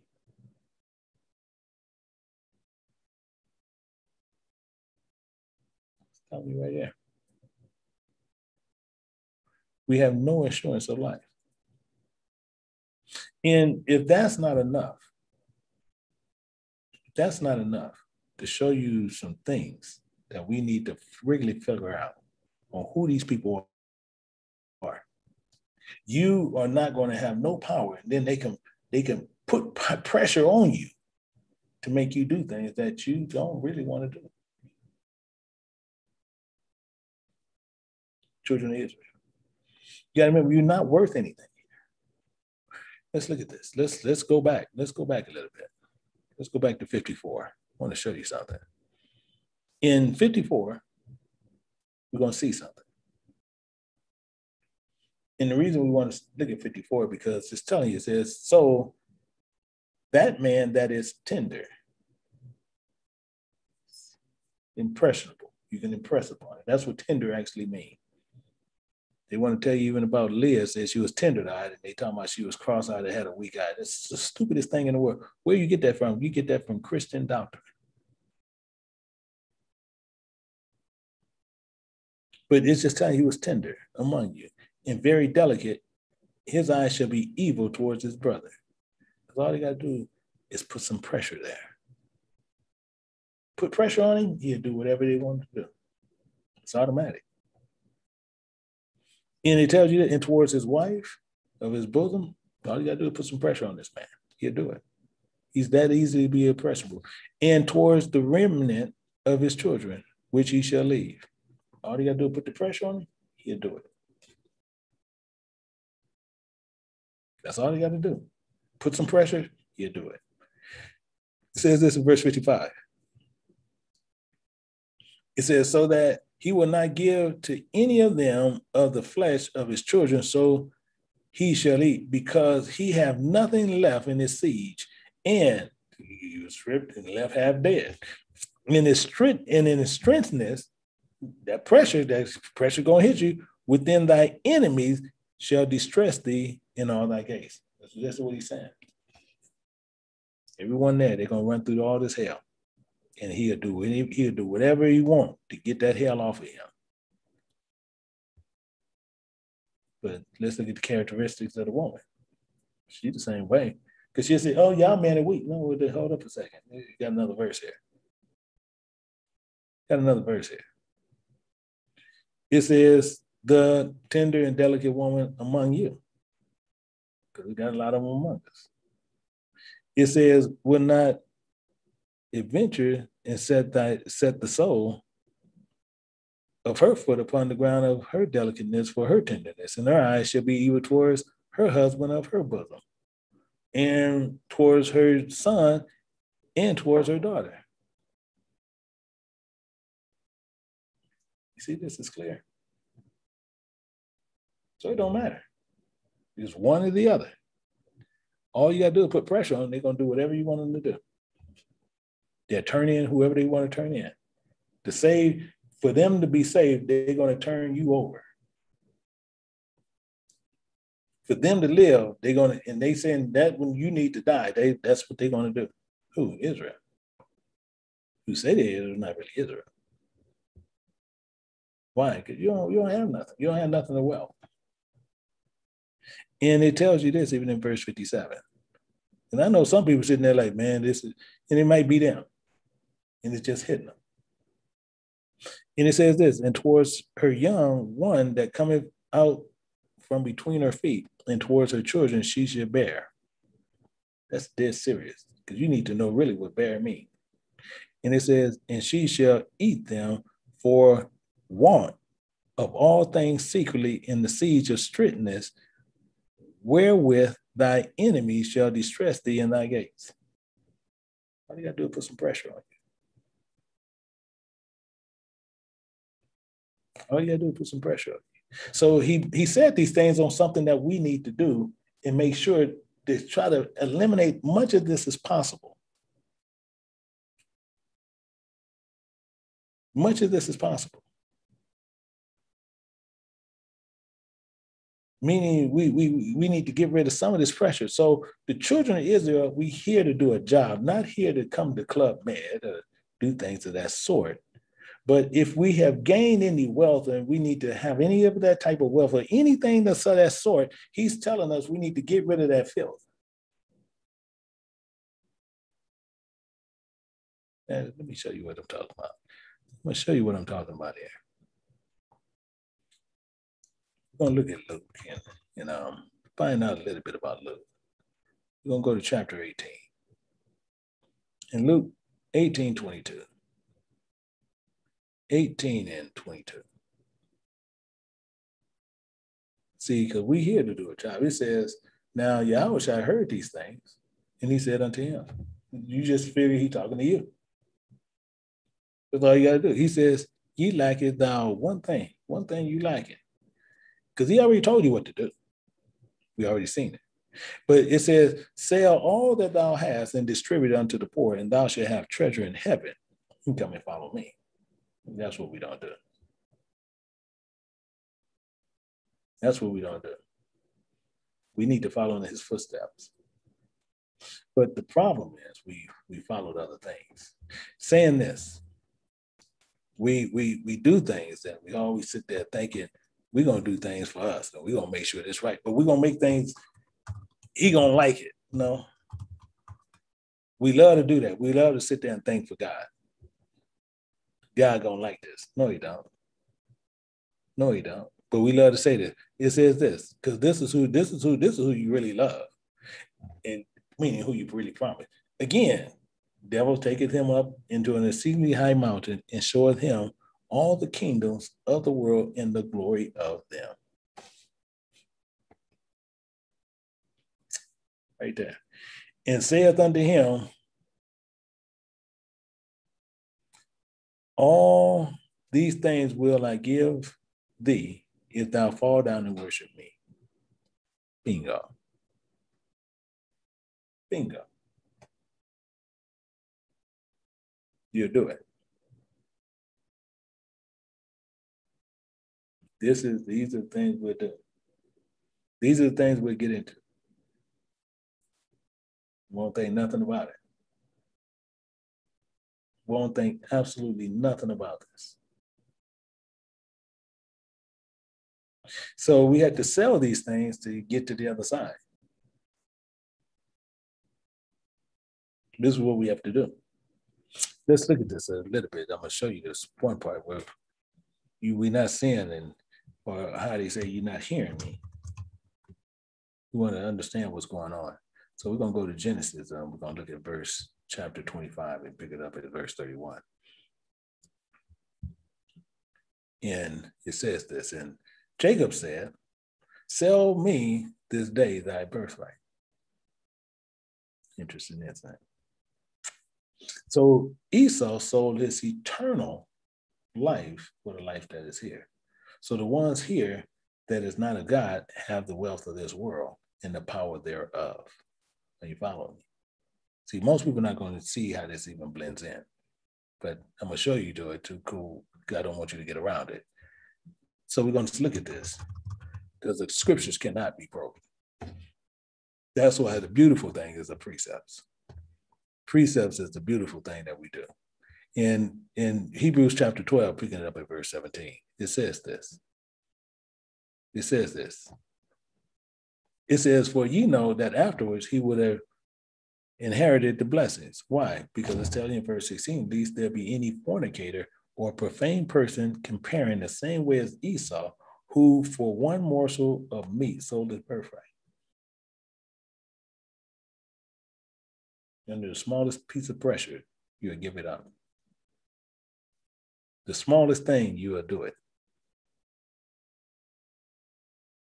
And he's telling you.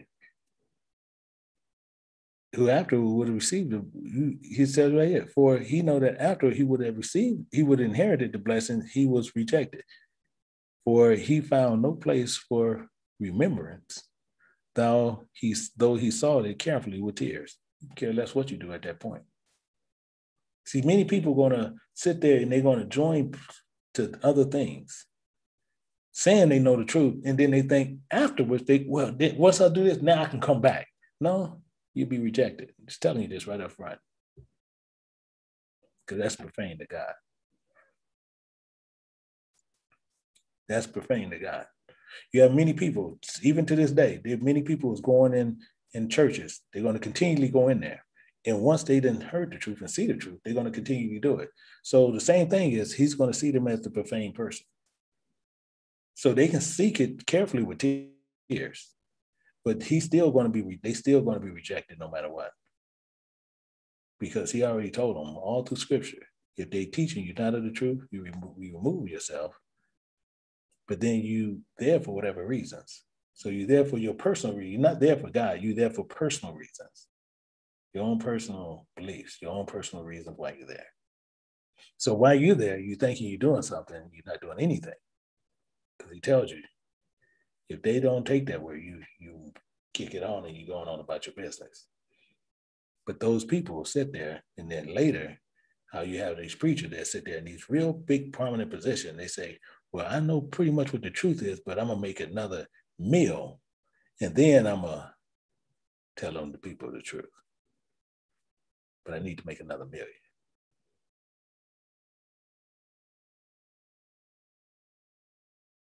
These are the problems we run into. But we need to look at it a little bit more. We need to be able to identify these people by appearance also.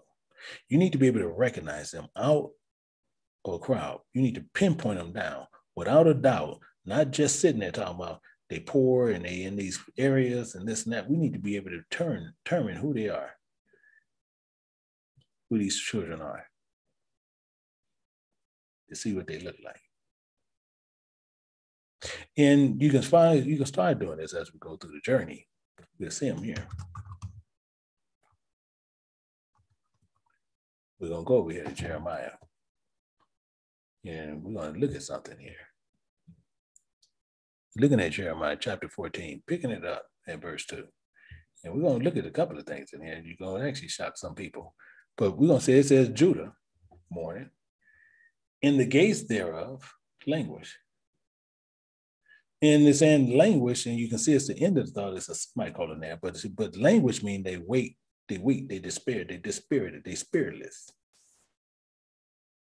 So when they like that, it tells you what's going on. And it says what? They are black unto the ground.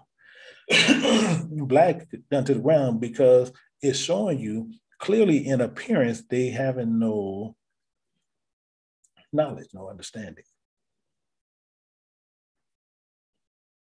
So we're going to get into that based on appearance. We need to understand why our appearance is the way it is. It's for a reason. Same thing with whites. Everything is for a reason. And we're going to find out that as we go through here. So we're blackened to the ground. And cry in the cry of Jerusalem has gone up. But we're black with darkness due to our despair and our ignorance, because Israel is so hard-headed. We're stiff-necked people, and we contrary. And it tells you this. Actually, let me show you this. I want to show you something.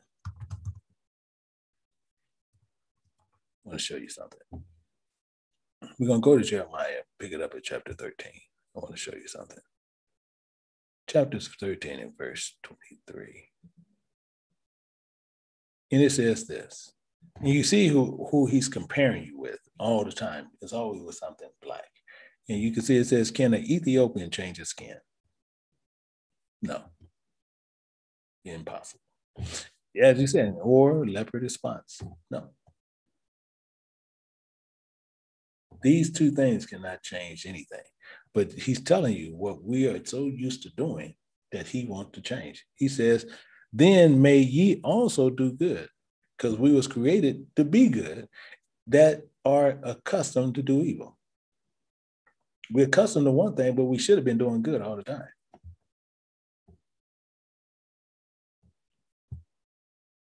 You follow me?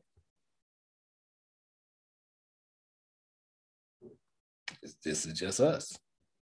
Just us. Seeing this, for example, I'm going to show you something. For example, just to help us out on the example, I'm going to go to Exodus, just to help us out. We're going to go to Exodus, we're going to go to chapter 20. We should be able to be accustomed to doing good, but we just don't do it. So we're going to look at something to show you an example. In Exodus chapter 20, we're going to pick it up at verse 2. This is where most people are going to run you to the law, which is telling you about the law of flesh. And it says in chapter 2, it says this. It says, I am the spirit of thy God, which have brought thee out of the land of Egypt, out of the house of bondage. It's clear as day. Pretty clear as day. But he's telling you something. So we're going to see something. So he has to remind us this, which he shouldn't have to, but he has to remind us of that. He says, thou shalt have no other gods before me. Catching it. I want you to keep this in mind too. So we shouldn't have no other gods before us. And he goes into more detail, which I'm talking about this shouldn't even be happening.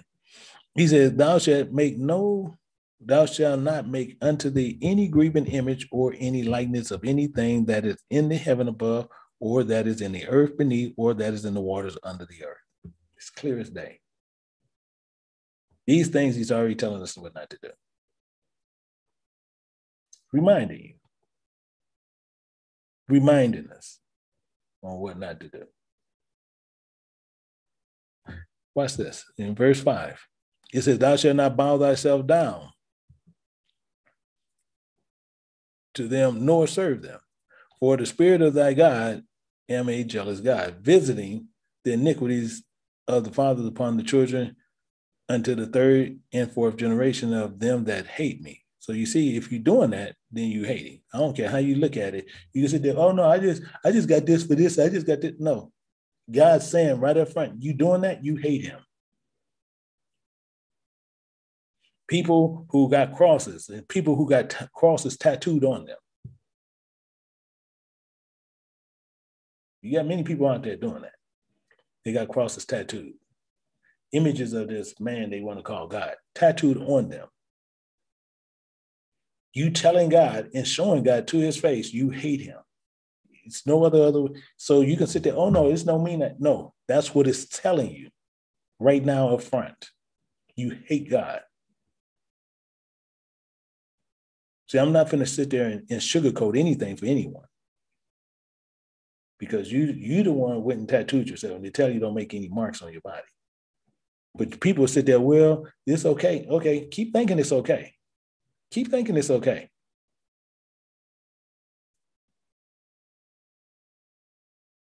This is the problem we have. Let's look at something. show you just how hard-headed we are. I want to just go somewhere else, just so where we can get the clear picture of what's happening. In Exodus chapter 32, picking it up at verse 2, he said this. See, quick as you don't see God, the quick as you can act a fool. And it said, and Aaron said unto them, break off the golden earrings which are in the ears of your wives, of your sons, and of your daughters. So 2 problems here. And just here's a little problem. You have a lot of men, a lot of women, and you have a lot of churches. You have more churches than anything else. They'll sit there and tell you that that some men do it and some men don't. I'm one that don't and never done it. But they started telling you that men can't wear earrings. Okay, they need to go tell the people that's in this Bible, because they were doing it. So when they see a preacher or whatever have an earring in his ear, they sitting there saying, you can't do it. Okay, you need to go talk to the people in this Bible. But it shows you the foolishness and showing you how much knowledge they don't have of the Bible. But he's telling you right here. And it's saying, bring them to me, because they're going to do something. And this is Aaron doing this. And all the people break off their golden earrings, which were in the ears, and brought them unto him, and brought them unto Aaron. And he received them, and he fashioned it with a graven tool. And he did what? And he had made a molten calf, and said, these be the gods, O Israel, which brought us up out of the land of Egypt. Now, you know that's a lie. You know that's a lie. Why do you think it says that in Isaiah chapter 1, verse 3? We're despair. We have these problems. Why do you think we have this problem? Because, as I said, this is why I'm saying I want to keep all this in you to make sure you see this as we go. To where if some stuff I'm gonna reference and I'm gonna go to it, some stuff I'm gonna tell you about it, but most of it I want to make sure you see it so where you can't get around it, because this is the problem we have. And as it says in Isaiah 1:3, we just looked at it, it says the ox knows his owner and has his master's crib, but Israel don't know, my people don't consider. We are just that ignorant. This is how ignorant. What? We languish, we despair, dispirited, spiritless. Spiritless. So let's look back at Jeremiah, and we're going to look at verse 3. I'm going to show you something, because this is why I say I'm going to come right back here. It says, and their nobles were sent their little ones to the waters.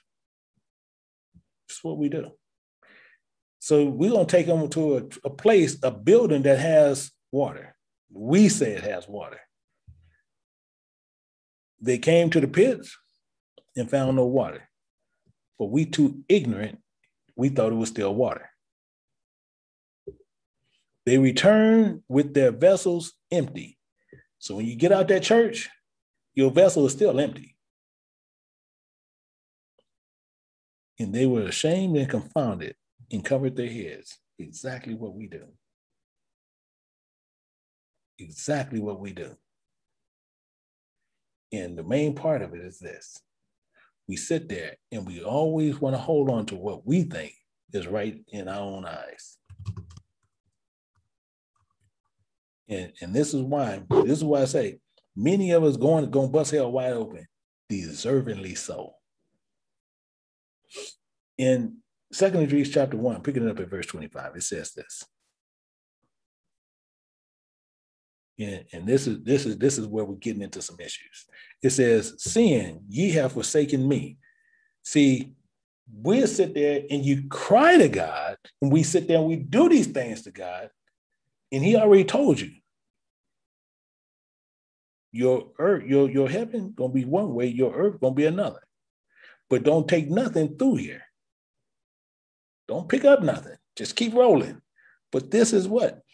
And we have forsaken him, I will forsake you also. You see this? See, most people don't want to show you that. When you desire to be gracious, when ye desire me to be gracious unto you, I should have no mercy upon you. None. He's telling you this right out of his own mouth. Right out of his own mouth. Making sure you clearly get what he's saying. Because he's not here. People keep thinking they can do other things. Let me show you something, because this is, I'm just want to make sure we can't get away from nothing today. We're going to go to Judges. We're going to pick it up at chapter 10. Judges chapter 10. And I'm going to show you something. I want to make sure we see this. I want to make sure we see something. We're going to go right over here to verse 13. Exactly what our problem is. Yet ye have forsaken me and served other gods, wherefore I will deliver you no more. This is why we're on the boat we on. This is why we're on the boat we on. So when people, the Lord did this, the Lord did this, the Lord did this. You better know what you're talking about. And he said this, and we're going to look at some of the second Idris and help us out. Second Idris, we're going to park over here. We're going to go to chapter 7. We're going to park it at verse 6. Why? Because I want you to see this and clearly get this and understand what's going on here. And we see this here, and it says, there is also another thing. A city is built upon a broad field and full of all good things. Are you with me? But their interest is going to be narrow. The interest is going to be narrow. Actually, to make sure we get all this together, just like I said, I'm going to make sure you see everything. We're going to go to Numbers. We're going to go to chapter 20 to help make sure everything is falling the way you need to know, to make sure you clearly get it, is this. And this is part of our problem. It says, what we're supposed to have been doing in our lifestyles.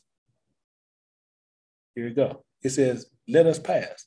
I pray thee through thy country. All we want to do is just come through here. Nothing more, nothing less. Just pass through here.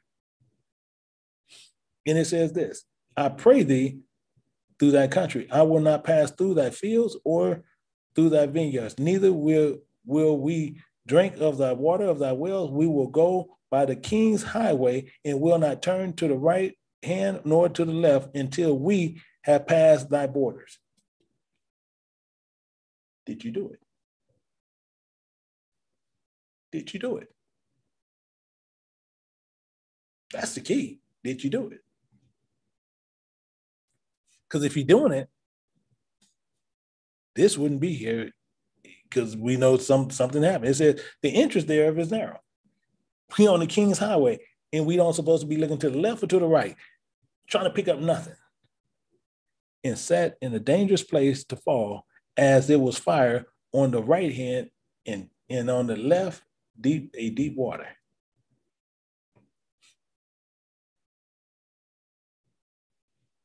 This is your problem. But the main thing everybody want to do, and what people want to teach, they want to go run to this church building, this synagogue, where this big gathering is, and they want to sit there, we all going to heaven. We got y'all right, and everybody going to heaven who's in this church. Okay. Play that game if you want to. Play that game if you want to. Because he's telling you right here in verse 8, he makes something clear. It says, and only one only path between them, even the fire and the water, so small there could be but one man go there at once. You're going through one at a time. One at a time. And you got fools out there telling you, we all in this church, we all going to heaven, saints. We're all of us going to, okay. One at a time. He's clear. So the problem we have here is as we supposed to be getting the knowledge, and then we leave Egypt. You got to remember how he did the first time, how he was running it. Actually, we're going to look at it. I want to show you this. So we'll show you how he was running this. Let's go back to the law to see what he was doing in the law. In Exodus chapter 12, Exodus 12. I don't know why this is.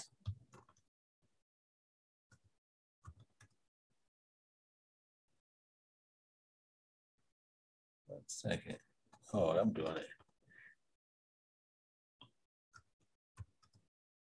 Did that a little bit wrong. Sorry about that. And so we want to sit there and we want to see something and look at something. We're going to go to Exodus chapter 12. We're going to go to verse 37.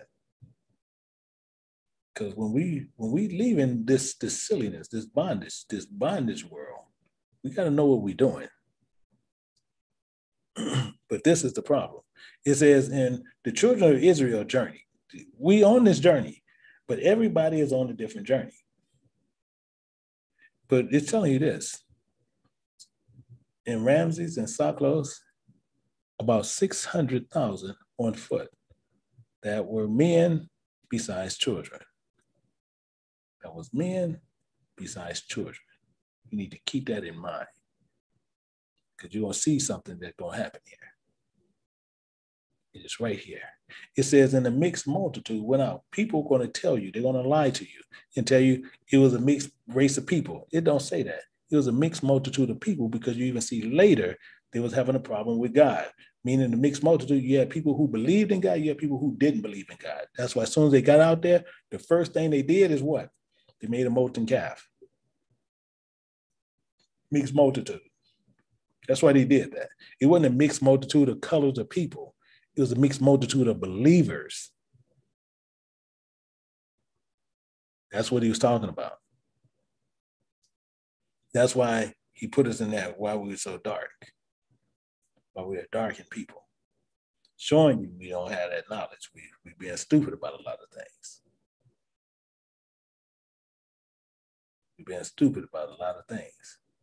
But when you're sitting there, you're dark, and then you have the knowledge of God, you can see that in it. And you can actually even see it in scripture. Actually, I'm going to show you. You can even see it in scripture. Even though Moses was a dark man, a black man, to make it even more direct, I'm going to show you something, how you can see this. We're going to go to Exodus chapter 34 and verse 30. It says this. It says, to show you, it says, and when Aaron and all the children of Israel saw Moses, remember, his skin of his face shone, meaning it was shining like a light bulb, showing you his knowledge in there now. And they were afraid to come nigh to him. They was afraid to get close to him. That's there you know that knowledge is there. That's showing you the difference when you have gotten knowledge of God. And it tells you this even more in verse 31. It says, and when Moses called unto them, and Aaron and all the rulers of the congregation, and returned unto them, Moses talked with them. But what did Moses do? What did Moses do? Let's drop down. You see how he worked. And the children of Israel saw that the face of Moses and the skin of Moses' face shone, and when Moses put on his veil upon his face again, until he went in to speak with them. So Moses, anytime he'll speak with them, he'll take it off. But when he ain't speaking with them, he'll leave it on.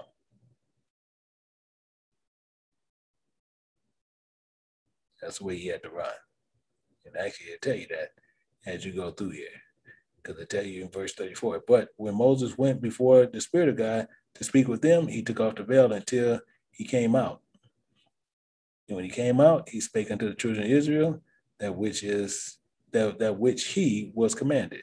And after he finished, he put it back on. Put it back on. So those are tokens that you can see on what's going on. So you can see that all of us is from the ground, but the way that the ground is. So we're going to always say, so what about white people? So is that white skin is a problem? So we see the problem with black skin. So we got to see with the white skin. So with the same thing, we'll sit there and see. Let's look at something. Let's look at Genesis. And we're going to go to chapter 3. We're going to pick it up at verse 17. Verse 17. We want to understand this. It says, and he said, and unto Adam he said, because thou hast hearkened unto the voice of thy wife, and hast eaten of the tree which I commanded thee, saying, thou shalt not eat of it, cursed is the ground for thy sake. So he cursed the ground for the sakes of Adam. He cursed the ground for sake, and you can see it's a semicolon there, so it's the end of that thought. So he cursed the ground for his sakes. And we're getting to a point there. So we need to know what that means. And as I said, Moses is a black man. They can say whatever they want to say, because that's why we showed you even the Ten Commandments. They couldn't show you the fullness of what was going on with Moses when he was doing certain things. But we want to see what because we know the ground is cursed. So same thing. People came from the ground. But we want to see what's going on here. I want to show you something that's really clear, and seeing people have an issue with it, but people like to, clown other people about it, but it's nothing to be clowned about. It's just what the truth is, and we're just trying to see what truth is. So the same thing with Moses, Aaron, and Miriam. And what happened is Miriam and Aaron was speaking against Moses because he married an Ethiopian woman who was still coming from Abraham, but that's a whole nother issue within itself. But the point what we want to find out is, when they spoke against Moses, the Most High wanted to speak with them, and Most High got on them about that. So this is what went on. You're going to see what happened. We're going to look at this in verse 10. This is Numbers chapter 12, verse 10. And you're going to see right here. It says, and the cloud departed from off the tabernacle. And remember, Miriam became leprous, white as snow. So what that's saying, the ground is cursed. So black showing no knowledge, white is showing that it's cursed. That's why he's showing you that. That's why you can see that. Anytime you see white as in clothing and everything, he's talking about the purity of what you see in cloth and things like that. But in skin that's moving around that's live, he's showing you that's cursed. Black is showing with no knowledge of God. Plain and simple. And she became white as snow, and Aaron looked upon Miriam, and behold, she was leprous. So what happened here? It's going to show you. It's going to tell you even here. It says, let her be as one dead, white. It's telling you right up front. You can actually go through scripture and find out some things that'll shock you. But it's telling you exactly who these people are. Here's one dead, one white. But it's speaking about Japheth's children. And when he come out of the mother's womb, but we're going to find out this too. We're going to pinpoint this. We're going to make sure we understand that in its fullness. See, because when he's talking the same thing, as I said, when the Spirit of God is speaking of such things as wool, snow, understanding, and cloth being white, he's speaking of comparison of one being a part of the covenant with him, not of a people of color, but remember how they will be made in this purity of white. Actually, let me show you something. I'm going to show you more so the way we can get that. I want to show you this. I want to look at Acts. And we're going to go to chapter 21 to where we can nail down some of this. Give it 1 second. We're going to go to Acts chapter 21. We're going to pick up some of this. 21, we're going to look at verse 37. And we want to see this here. And the reason I want to go to this example here, because people like to say Paul was this white guy. And we're going to see this was a lie. It says, and Paul wanted to talk to the king at the time. And it says, as Paul was to be led into the council, he said unto the chief captain, may I speak unto thee? Who said, canst thou speak Greek? Exactly what it is. Can you speak Greek? Because we know back then, that was mainly who was taking over, because he says this. The guy actually says this to Paul. He says, are not thou that Egyptian, this black man, this person with black skin, which before these days made the uproar and leadeth out in the wilderness 4,000 men, and that were murderers. You see how he's saying this? Because back then, that's where the main thing was. That was the main thing was. So we want to make sure we understand what is everything is. So we don't want to get mixed up on anything. But it's telling you clearly what he was. Clearly what those things were. So when you sit there and Paul wanted to speak to the one that was in authority, showing you what was happening. So that appearance is showing you one thing. It's showing you one thing. And this is why he says certain things and why we need to understand how these things need to be. I want to sit there and want to look at this in Matthew as we go through here. In Matthew, it says this. In Matthew chapter 5, and as we go through go to 33, it says this, it says again, he have heard that it had been said by them of old, what? At the time thou shalt forswear thyself, but thou shalt perform unto the Lord's oath. Unto the Lord's oath. So people love forswear. That's one of the things people like to do. But if we're going to be doing these things in heaven and in these churches and doing things that you shouldn't be doing, meaning this,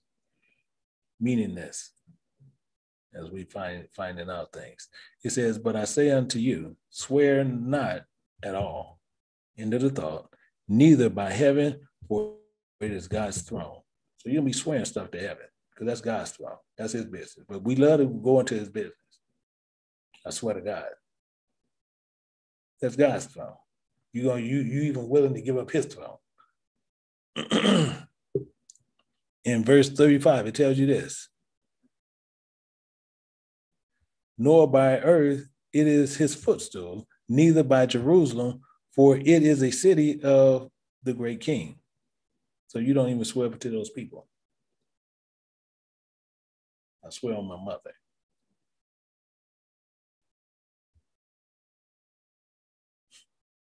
You follow what he's saying. Verse 37, it says, neither shalt thou swear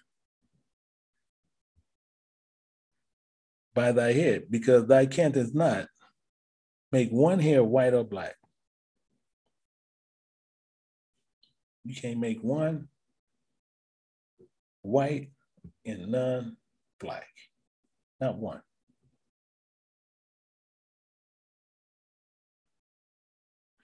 And this is part of the problem. I'm going to show you this as we go down in here. And but I'm going to tell you, but people teach that. They teach they can't do this. We're going to look at Daniel, picking up at chapter 11. We want to find out a little bit more on Daniel chapter 11. We're going to go to 11. We're going to pick it up at verse 34. And find out some more. It says this. It says, when they shall fall, they shall be hoping with a little help. But many shall cleave to them for flatteries. Why? You're going to have many people who are going to fall for these people who having the smooth and the praises and the simple pride. That's what they're going to fall for. These people are going to fall for this. They're falling for it right now. For this right here. And he's going to explain this to you. And you're going to see right here where you're going, this is already in effect. And it says, and some of them of understanding shall fall, to try them and to purge and to make them white. It's going to sit there, we're going to make you pure. Are you serious? But some people are going to do this. And going to get away and make them think that they're doing it. They're going to literally think they're doing it. Even at the time of the end, because It is yet for a time appointed. You see how this goes? And watch. And the king shall do, what are you going to do? According to his will. And he shall exalt himself and magnify himself above every God, and shall speak marvelous things against God of gods, and shall prosper until the indignation be accomplished for the time that is determined shall be done. You see what he's saying there? What's going to happen? Oh, this is going to go down. This is going to go down. Because guess what?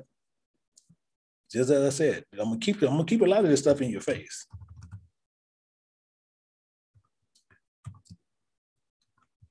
I'm gonna keep a lot of this in your face for the simple fact on what's happening. Oh, I spelled that wrong.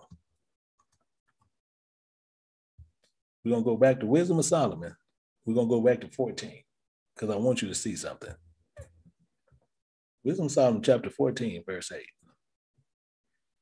It says, "But that which is made with hands is cursed, as well as it that has made it, because he made it, and it, because being corruptible, it was called God." Exactly the point. Exactly the point. We want to sit there and listen to a bunch of men, fools, telling you things in these buildings, telling you what is God through their smoothness, as it's telling you in verse 34, through their smoothness. And they're going to get many people. See, that's what I tell you all the time. Many people, they can just close their book up. They really can. Because hell will be your resting place. Because no matter what, you're going to always change God's word. It says this, and let's look at 37. Let's look at this. Show you something. It says, "Neither shall he regard the God of his fathers, nor desire of women, nor regard any God, for he shall magnify himself above all." Same thing. Me and my wife was even talking about that the other day. Because it was a man. He said that. He went to John 10:27, where it says, talking about that was him. He's a fool. He's a straight out fool. And people who running on him, they close your book up because you're going where he's going.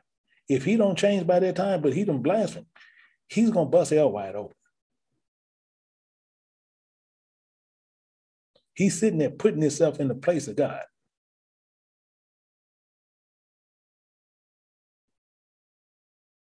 This is the problem people have, but people want to stay connected to that. So you stay connected to it.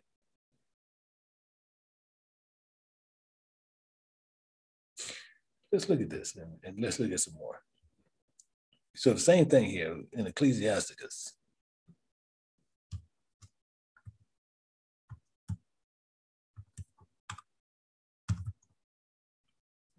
In Ecclesiasticus, we're going to go over here in chapter 21. In chapter 21, verse 5, it says this. It says, "A prayer out of a poor man's mouth reaches the ears of God, and his judgment, his doctrine and teachings coming expediently." You seeing the problem there? Coming expediently. He's saying this for a reason, and we're going to see why he even saying this. We're going to go down a little bit more, pull a little bit more understanding from here. We're going to go down to Ecclesiasticus Chapter 35. We're going to go down to verse 13. Because it goes right back to this. "He will not accept any person against a poor man, but will hear the prayer of the oppressed." Why? Your heaven is going to be as brass, and your earth is as iron. You're going to be oppressed there. I just showed you things how you're going to be oppressed there. When people rolling around saying what? "Dude, how you doing? Blessed and highly favored."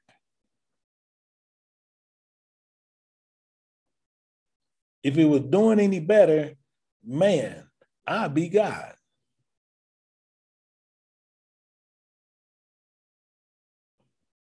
Let's look at it. Let's look at it. We might as well go ahead and go through it. And you remember this, what we said in here over here. He said this in Revelations. Made it clear. He says in Revelation chapter 2, picking it up at where? At verse 9. I know thy works and thy labor and thy patience. You see this here. Impatience. Let's drop down to verse 9. I know thy works in tribulation. You ain't here at a pool party. You're not here whistling Dixie. Your works and your tribulation in poverty. That's what's happening. You don't own networks. You don't own all this stuff. You don't have access or have more money than the law allows. You're in poverty. You're in tribulations. Why? You're going to be shown. People are going to hate you. But thou art rich. And I know the blasphemy, the lies of them that say they are Jews. These are followers of Christ, but are not. But are the synagogues of Satan. He's telling you right up front. He's telling you right up front. And it tells you this as he even pours into this. In Ecclesiasticus Chapter 10, it says this. That's really actually kind of really profound on how this even comes out. And he says this. In Ecclesiastes Chapter 21, in verse 5. And we'll see this right here. And it says, in the hand of the God is prosperity of men, and upon the person that ascribe all, he should lay his honor. Why? Because he's going to get into it. He's going to get into it. He's going to get into it. He's going to lay upon his honor. Why? We're going to see the prosperity. We're going to look at the two differences, okay? Just want to make sure we're going to get the two differences. So let's drop down a little bit more. Actually, we're in 10. We got to go down to verse 30. We got to go down to verse 30. The poor man is honored for his skill.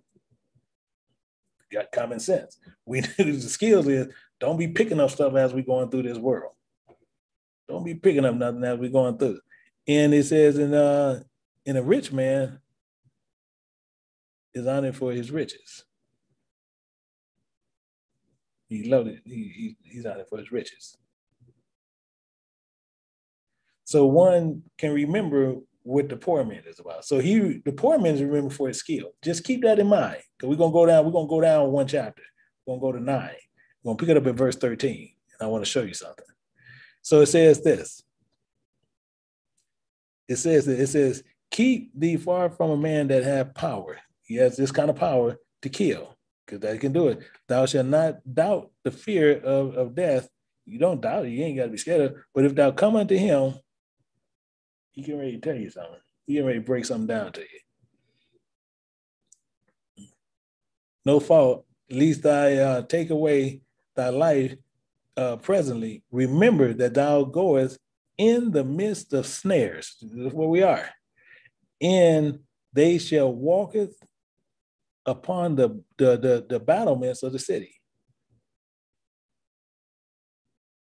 Clear. This is clear. So we understand these things. So we need to understand that and make sure. And we're going to go over to another little place, but in Ecclesiasticus now. We're going to find out something because we in this battle. And we're going to see something. So we're going to go to Ecclesiastes and we're going to go over to 9 over here and look at 9 and 13 over here, because they're going to say something, a whole different ball game on the same thing. It says this. This is wisdom I have seen also under the sun, and it seemed great unto me. Go down a little bit more. And there was a little city and few men within it. And there came a great king against it and besieged it and built a great bulwarks against it. Exactly the point. But watch what happens.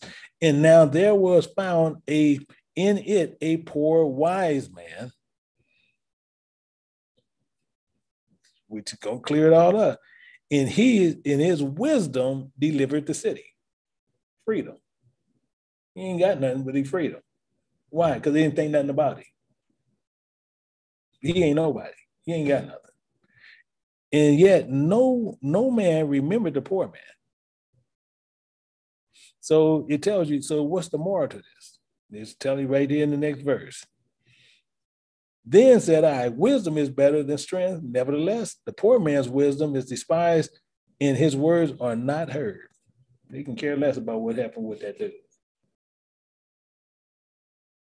Remember the Exodus? Actually, let me show you. I want to keep it in your face. I want to make sure we keep this in our face at all times. To make sure you clearly understand where we're coming from. In Exodus chapter 32, in verse 1. And it says this. All it came just a moment's time. And when the people saw Moses delayed to come down from the mount, the people gathered together unto Aaron and said unto him, up, make us gods. Just that quick. Just that quick.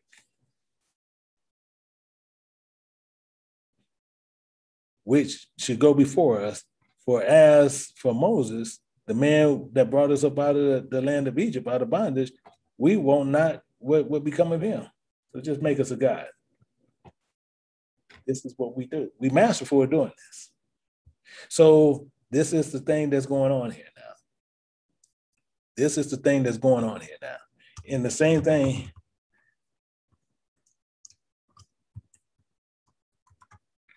the same lie that's actually taught. We're gonna get that corrected also. We're gonna go to Revelation chapter 19, one of the most mistaught verses that's been going on for years. We're gonna go right here. We're gonna park right here at verse 11 in chapter 19. It says, and I saw heaven open and remembered a white horse. People done screwed that up. Why? Because they sit there, they talk about the four horses. They teach all kind of dumb doctrines out there. And it's telling you one thing, that horse, because horse is telling you spiritually on what it's talking about, because a horse is telling you about a doctrine. Beheld a white horse, a pure doctrine. Beheld a white horse. Beheld a pure doctrine.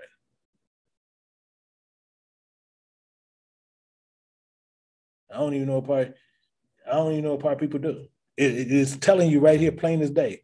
Everything is in parable form, but people sit there, they got books and books on it, and we got people who just set under this stupidity time and time and time again. And he says, watch this. And he sat upon him was called faithful and true. Common sense right there. And in righteousness, he shall judge and make war. You tell me he ain't clear. But this beheld a pale white horse. Oh, that's this city or that's that country. No, that's stupidity. He ain't talking about a country nowhere in this Bible about what's going to happen. But guess what? We're so ignorant, we'll sit up under it, we'll listen to it because it sounds good.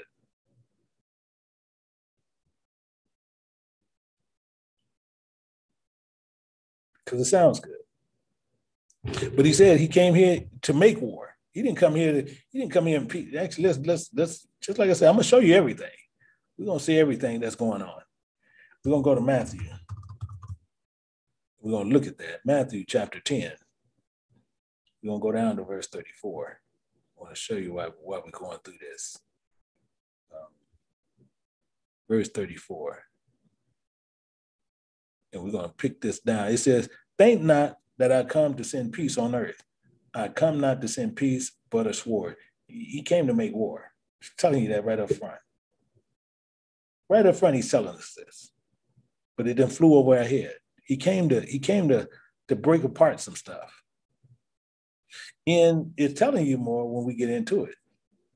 Telling you more when we get into it. Watch this. We're going to find out something, which is going to shock you again. But I'll make sure, but you guys make sure you have your pencils and paper. You write this down and you go back and you check it. You check these parables. You check this, how they actually been told to you. Because so many people has lied to you and running you over to this blue letter devil Bible and giving you all these false understandings is unreal. But as I said, check it. Because it's telling you right here, it says, his eyes was a flame of fire, and his head was with many crowns, and he had a name written that no man knew, but he himself. And right here, let me take this out right here. They just go over it. Why? Because they don't know what it means. See, this is where you see flame even in the Old Testament, but to show you how stupidity is and how many of us still sitting right here, right now, watching this lesson is going to go run over and still watch some of the dumb doctors. Promise you. That's why I tell you, the channel goes up and down. Because of people going to follow dumb doctrines based on what they are. And it's saying this because that flame is telling you in Paleo Hebrew something. Because it's telling you a flame, a power, a light. That's all it's saying.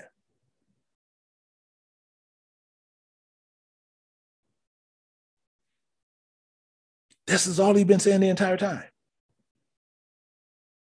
And we're going to see this even in more clarity later. Even in more clarity later. And it says, and he had name written that no man knew, and he had himself. And he was clothed in vesture dipped in blood, and in his name is called the Word of God. Exactly the point. But we're gonna clear up something to make sure everybody knows what's going on. We're gonna clear something. So we know this here. I want to make sure we clear on something here. We're gonna go to a couple of places. I want to go to Wisdom of Solomon to make sure we're good on this.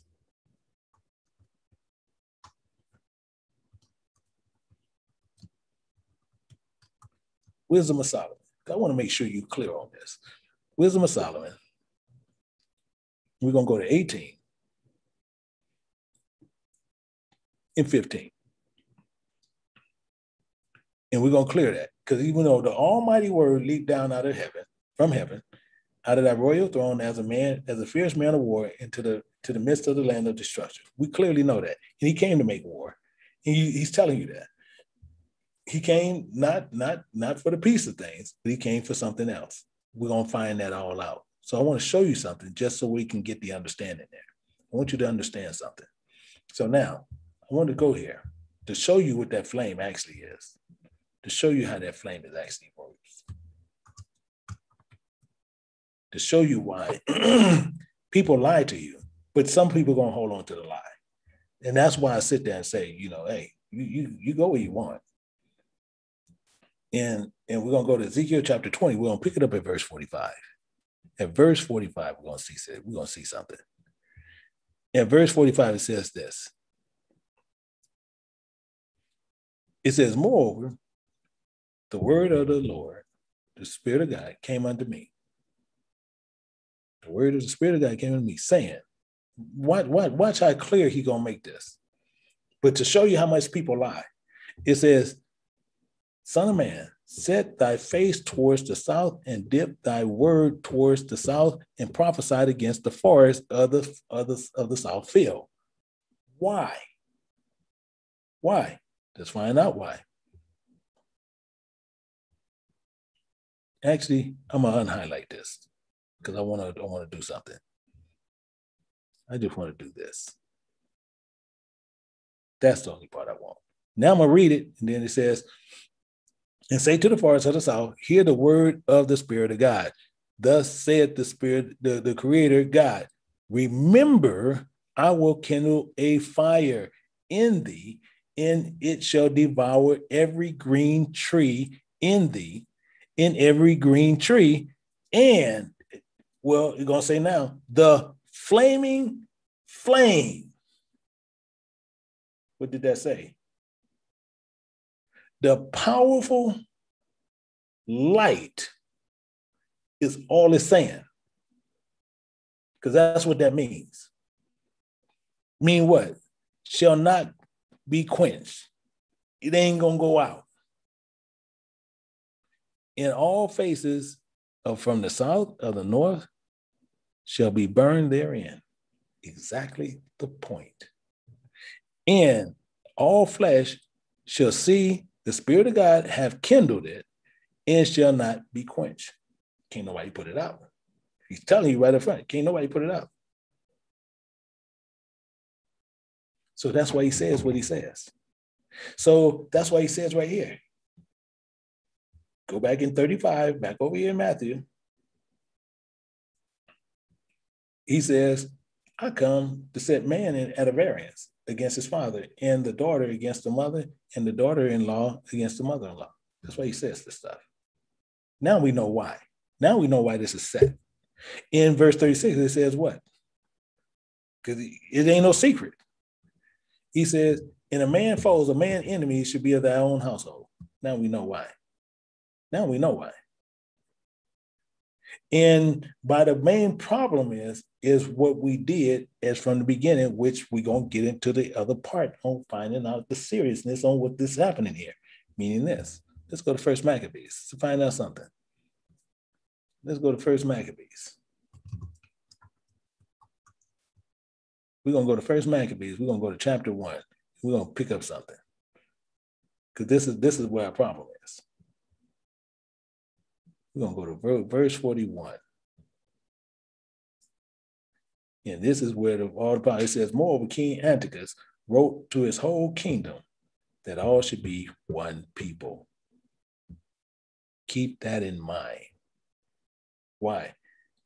Because you got to remember, Antiochus was Greek. He was from Japhet. Actually, better yet, I'm going to show it to you. I'm going to show it to you. To where we can see this, what people are doing, they run about all this genealogies and where people live. No, you need to understand what's going on in scripture to where you can properly run through this thing. In verse 2, in Genesis chapter 10, the sons of Japhet, Gomer, Magog and Medai, Javan, Tubal. You see how he's running this right here? We have Misha and Tarish. We read in verse 3, and the sons of Gomer, Ashkenaz, Repheth, Tugomar, the sons of Javan. You see how we're running through this? Tarshish, Dudam. And it tells you this right up front. Right up front. These were the isles of the Gentiles divided by their lands and every one of their tongues and their families and their nations. It's telling you right up front. This is them. So this is them and these are the Gentiles. This is the isles of the Gentiles, meaning this. We all should be one people? Okay, this is why, and they Gentiles. These are Japhet. So meaning this. This makes it clear. 1 Corinthians, picking it up at chapter 12, verse 2. That's why Paul tells you what we was getting cut off. Ye know ye were Gentiles, talking about in the mind, carried away unto dumb idols, even as you was led. As you were led. As you were led. Being what? Being silly about what we're doing. Meaning what? Let's find out. Let's find out. See, because Solomon says some things to make sure you're clear on who you are. Let's go there. Let's find out what's going on with Solomon. Let's see what's happening and tear some of this in to where they don't want you to know. Solomon tells you this. He says, I am black. Okay, where's the complication? I am black, but comely, ye daughters of Jerusalem. Comparing the tents of Kedar, which are black, as the curtains of Solomon, black. That's all. You go look up tents of Kedar, they're going to be black tents. So what is this all about? He told you some things that was going to happen. He told you these things were going to happen. We're going to be spoiled by these other nations. Actually, let me pull it in. See, when I did surgery on this Jewish guy, this is what they don't like. We're going to go to Zechariah chapter 2.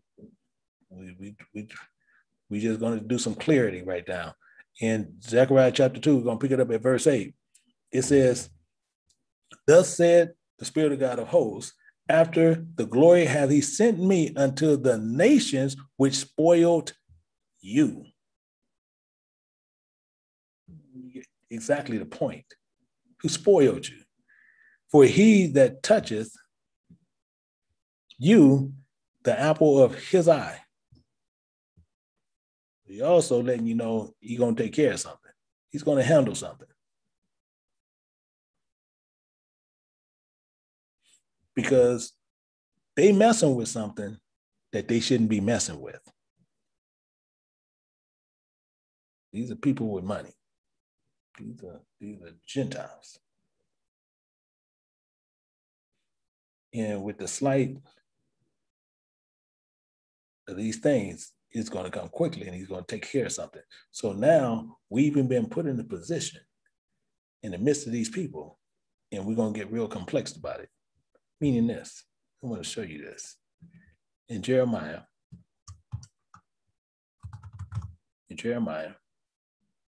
going to look at this real good in chapter 8, verse 21. In verse 21, he's making it so clear. He says, for the hurt of the daughter of my people, I am hurt. I am black. Astonishment has taken hold of me. Why is he saying this? Because we're in the midst of people and these things that's happened. So now we're in the midst of people, but we can't figure out what's going on. Why? We sit there and we broke an agreement, which we're going to find out. So even with Jeremiah even asked a question, which shouldn't even been a question being asked. Why? I'm going to show it to you, but you're going to see why. Why did we ask this? Why did he even ask the question? And I'm showing you right here. It says, is Israel the servant? Is he a homeborn slave? Why is he spoiled? Why are you going to ask a dumb question?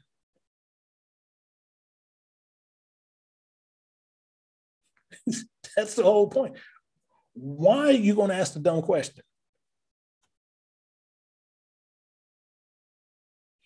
Because the main thing is we had an agreement with God that we broke. Jeremiah was young at the time, even when he asked that question. He can't figure out what's going on. And the thing is this that you don't never forget as we go into winding this on down. Deuteronomy chapter 23. Chapter 23. We're going to look at this in verse 6. It says this. It says, thou shalt not seek. Let me highlight it. Thou shalt not seek their peace nor their prosperity all thy days forever. Bingo. He got you. He got you. We're going to get a little bit more. Let's pull a little bit more. I'm going to bring it a little bit closer. We're going to go to Jeremiah chapter 29. We're going to pull this all the way in closer. Jeremiah chapter 29, we're going to go down to verse 4. It says, thus said the Spirit of God of hosts, the God of Israel. He says, unto I want you to make sure you see this. Unto all that are carried away captive, whom I have caused to be carried away from Jerusalem to confusion. He did this. And the first thing people, I won't reparate. You see this here. He caused your butt to be gone. He did this. Why? Because we've been hard-headed. We've been stiff-necked. We've been foolish. But he says something. Don't you seek this stuff where I'm sending your butt. He says that, don't you seek that piece of that prosperity. You're going there to do a work. Not going there to, oh, I'm going to go ahead, I'm going to have me a Coke and a smile. Verse 5. Build ye houses, dwell in them, plant gardens, and eat the fruit of them. Learn some sense. Get some common sense. Verse 6. I'm telling you, he's sitting there telling you everything. But watch what happened. You're gonna see right here some of the stupidity we did. Watch this. He says, take ye wives and beget sons and daughters, and take wives for your sons, and give unto your daughters into husband, that ye may bear sons unto the daughters, that ye may be increased there and not diminished. What do? Don't seek their prosperity nor their peace. And we go over there and we seek their women and everything else. Everything else. Uncle Idris, when under Ezra's, he tells you the same thing. He's gonna tell you the same identical thing, and this is the hard-headedness that we have. Because you come here, you ain't got nothing. He already told you you're gonna come in here with nothing. To this end were you born this way. Now, for that reason, give not your daughters unto their sons, neither take their daughters unto your sons, nor seek their peace, nor their wealth forever. We're quick to give our children to them. We quick to give our children to, oh, they getting ready to marry you. Oh, that's so good. Okay. No, that's stupidity. You don't do that. You don't do that. Don't seek it, that ye may be strong and eat good of the land and leave it for an inheritance to your children forever, to where you can keep teaching it and it just keep going down from inheritance to inheritance to inheritance till we can all be one and the end can come. Actually, I've got something I want to show you in Esther. I want to show you something in Esther. We don't do Esther much, but I want to show you something in Esther. We're going to go to Esther chapter 4. Because she says this blunt, and I like the way she says it. And it says this. This is the last part I want. It says, go gather together the followers of Christ. The Jews, the followers of Christ, you go get them. Don't go get those Jewish. Don't go get them brothers on the corners. Don't go get them ones in the church building that present in Shushan. See it again. It's running words. People don't know what they are. In Shushan, the lilies. And fast ye for me, and neither eat nor drink 3 days, night or day. I also, my maidens, will fast likewise, and so will I go unto the king, which is not according to the law. I'm going to go to him. He ain't according to the law, but I'm going to go to him. I'm going to show you the power of this woman, this power, how she talks. She said, and if I perish, I perish. If I die, I die. If I die, I die. But I'm gonna do this. I'm gonna do this thing. See, that's when you know. See, but all of us ain't like that. Because a lot of us we want to make sure we got a bunch of friends running around, and they just friend in name. As soon as you fall, they're gonna talk about you like a dog. Same as Paul. In Paul, I think I went to the wrong one. Let me see. 122. I think I went to the wrong one.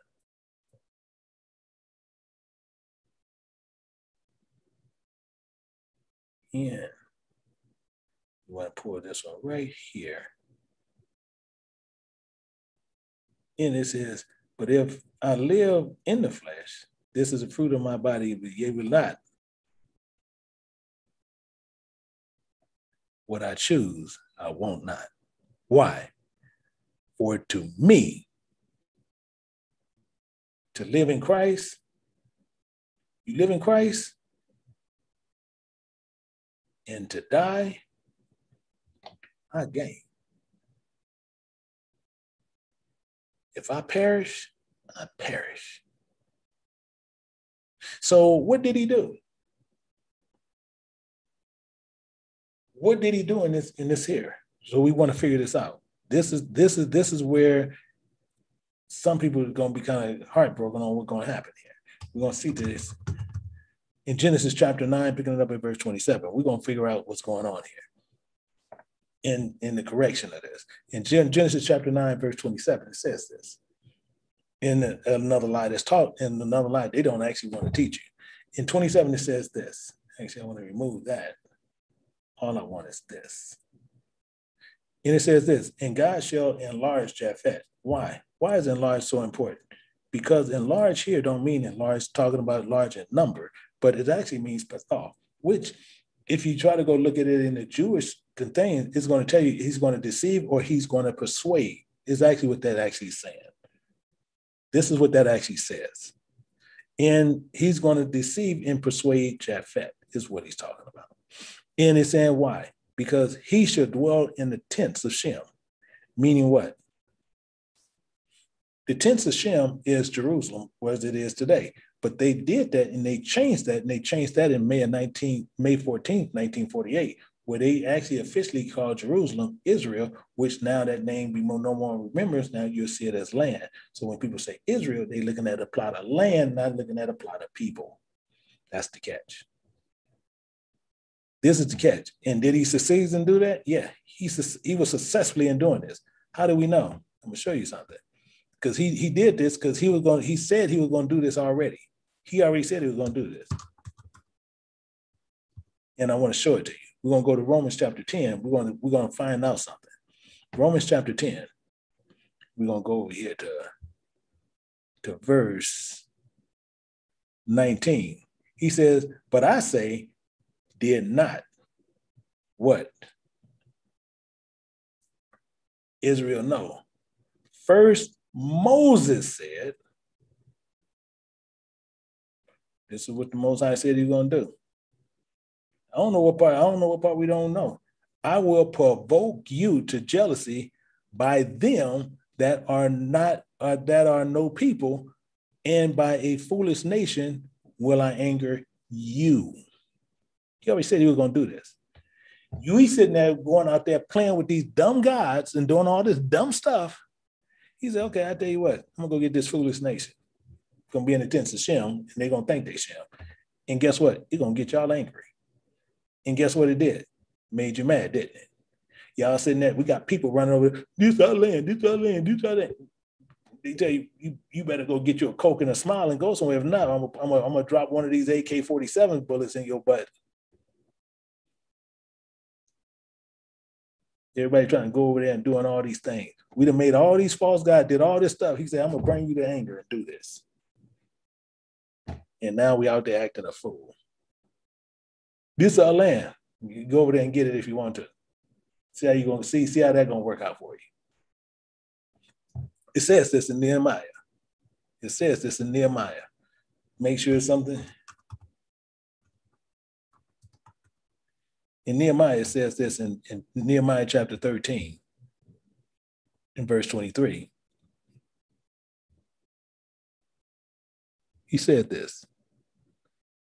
He said this. And you tell me we don't do it. It says, in those days, also saw I followers of Christ that had married wives of Ashdod, of Ammon and of Moab. Tell me we didn't do it. Tell me we didn't do it. You want me to tell you what Ashdod is? We'll find out what it is in a second. We'll find out what it is in a second. But he gonna bring it in because he told us something not to do, but we still did it. See, this is what we don't want to look at. We always want to look at the result of things, but we don't look where the cause came from. Let's look at something. Let's go to Genesis chapter 6. Oh, shoot, I got to click back. Genesis chapter 6. Genesis 6. Look at 1. It says, and it came to pass, men began to multiply in the face of the earth, and the daughters were born unto them. See this right there? See this right here? That the sons of God, clear, saw that the daughters of men were fair. That just told you everything right there. Same thing like they don't get. This is telling you the daughter of Japheth. That's telling you that right up there. Because telling you it was fair. That was the daughters of Japheth. And they took them wives, all what they choose. Telling you right up front what they did. Telling you right up front exactly what they did. And they was hooking up with them. And well, let's look at this. And if you want to take the time of it, go Google, because we got a lot of Google searchers in it. We got a lot of Google people in here. Go Google Ashdod. You're going to come up with Tel Aviv, Israel, which is Jerusalem. And it's telling you this. It says, and their children that have speech of Ashdod and could not speak, follows the Christ language. They don't know it. You got bastards right now teaching Israel, and you sit under it. But according to the language of each people, whatever they tell you, you buy it.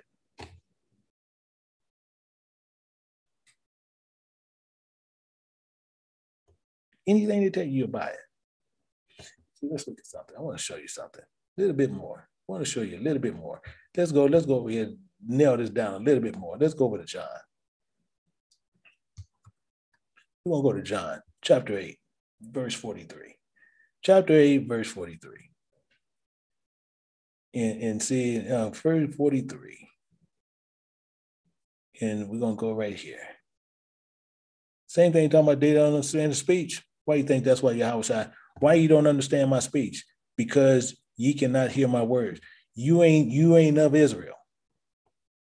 This is why you have these camps all screwed up. These camps, they sitting there telling you the Mexicans is this, the Puerto Ricans is that, the Cubans is this, the Guatemalans is that. Stupidity on top of stupidity. And he's telling you right up front. That's why when he gets to these verses, this goes down. Watch this.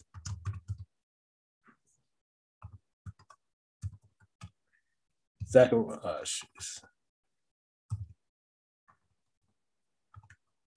We're going to go to Zechariah. Zechariah chapter 9. And why?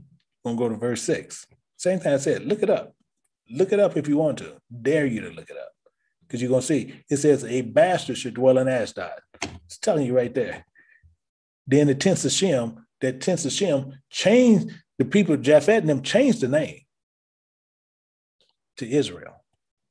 They changed it. And the bastard dwells there today. And we have taken them wives. It's telling you right there, right up front what we did. Uncle Idris even made mention of this. But people, you can sit there and try to flip it any kind of way you want to, change it any kind of way you want to, and nothing's going to change in the Bible.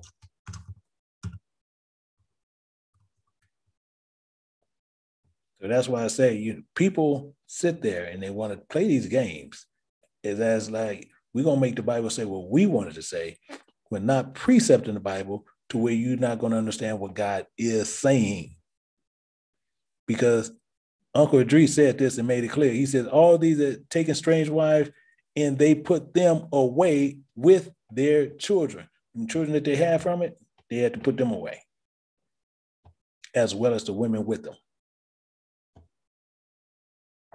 So what's the outcome of all this that's being shown? What's the outcome of all this being shown? Let me show you something. We're going to run through this.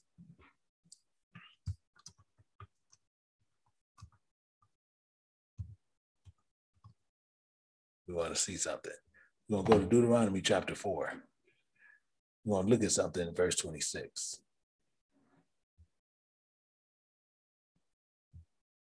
We're going to look at this in verse 26. We're going to go through this. It says, I call heaven and earth to witness against you. He's calling it to witness against you this day. Ye should utterly perish from off the land until ye shall go over to Jordan to possess it. Ye shall not prolong your days upon it, but shall utterly be destroyed. He's telling you right up front.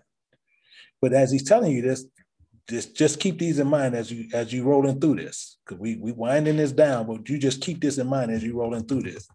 So you're going to be utterly destroyed. Why? Because these things are going to happen. So we're going to go to Luke chapter 9, as we did already. We're going to go to Luke chapter 9, picking up at verse 3. It said, and he said unto them, take nothing for your journey, neither staff, nor strip, nor bread, nor money, neither 2 coats of peace, nor 2 covers. Don't sit there, play the game. Don't play the game. In fact, even in Proverbs, he makes this even more clear to you. In Proverbs,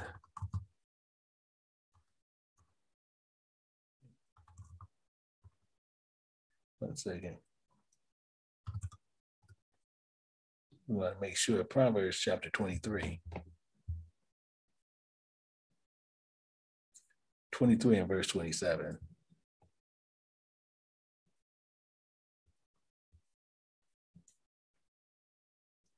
Telling you right there, for a whore is a deep ditch. I'm already telling you what it is. That deep water, okay. A strange woman is a narrow pit. It's telling you right up front of what it is. So as it says in verse 27, it says this. And the Spirit of God shall scatter you among the nation. So now you know why you've been scattered. You've been scattered among the nation, and you should be left few in number among the heathen, whether the Spirit of God shall lead you. You keep that in mind. You keep that in mind. But as he scattered us, just as I said, just what I said, I'm going to keep a lot of this right in front of your face. Genesis chapter 6. As we sit there and did this, I'm going to show you how sick we got. Genesis chapter 6, and picking up at verse 5. It says, and God saw the wickedness of man was great in the earth, and that the imagination of the thought of his heart was only evil continually. Exactly the point. Exactly the point. And it reminded the Lord that he had made man upon the earth, and it grieved into his heart. It angered him. Why? Because you also see in Maccabees chapter 1, verse 41 to 42, that he said that we all should be one people, and we agreed to it. You want me to show it? Actually, I'll show it to you just to make sure we remember it. Make sure you remember it so we won't get away from it. Chapter 1, and we're going to go to 41. And it says, moreover, same thing like I said, moreover, King Antiochus wrote to the whole kingdom that we should become one people. And guess what? And guess what the Israelites did? And you should leave your laws, and should leave your laws, and all the heathens agreed according to the commandment. But guess what? Yea, also many Israelites consented to that same religion. So don't sit there and say what you didn't do, because we did it. Because we clearly did it. So don't play the game. So as we did that, we sit there, can't nothing be restrained from us by doing this. Meaning what? That's why you got today people marrying dogs, cats, rats, birds. They do all kind of stuff. Men marrying men, women marrying women. Silliness. This is what they do. So what did he say he gonna do about this? He had to do something about this because this was the issue that was going down. This was the issue that was going down. Are you following me? Let's look at this. we want to see, I want to move this down. Let's go to Genesis. And let's go back down. Let's go down to chapter 11. We're going to find out something. We're going to go to chapter 11. We're going to pick it up at verse 6. And it says, and the Lord said, behold, the people is one. Exactly what this Anticus was talking about. They won. They won people now. And they all have one language. You get it now. What about them people who ass died? No, you want to be tied to that kind of job.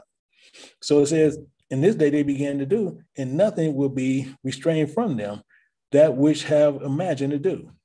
Evil and all this stuff. People talking about they're going to build a place up to God. No, they won't put their position, they won't put themselves in the position of God. Understand the game that people play. So God had to do something. He said, let us go down and confound their language that they may not understand one another's speech. Now y'all screwed. Now everybody's screwed up. And watch this. They're going to confound their speech. So the Spirit of God scattered them abroad from them, from upon the face of all the earth, that they was left off to build the city. So now you can't build this wicked nation and people that you want to do. But it's coming to it again. That's what he's talking about. It's coming to this again. And as it goes more, verse 9 goes more into this. It says, for that reason, the name of it is called Babel. That's the world. See, people say, oh, that's this and that's this place or that's that place. No, he ain't saying that. This world is called Babel. It's confusion. It's complete confusion on what we're doing. We mingle with anything. You see, I'm talking about monkeys don't mix with other monkeys.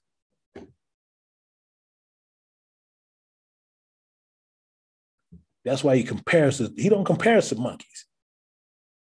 Being compared to a monkey should be good. How people say we're monkeys. You should take that with pride. Don't be called a dog. A dog will sleep with anything. A dog in heat will sleep with another dog. I don't care what it is. If you want to compare me to a monkey, compare me to a monkey. I'm cool. You're a dog. You think you cool? A dog will sleep with anything.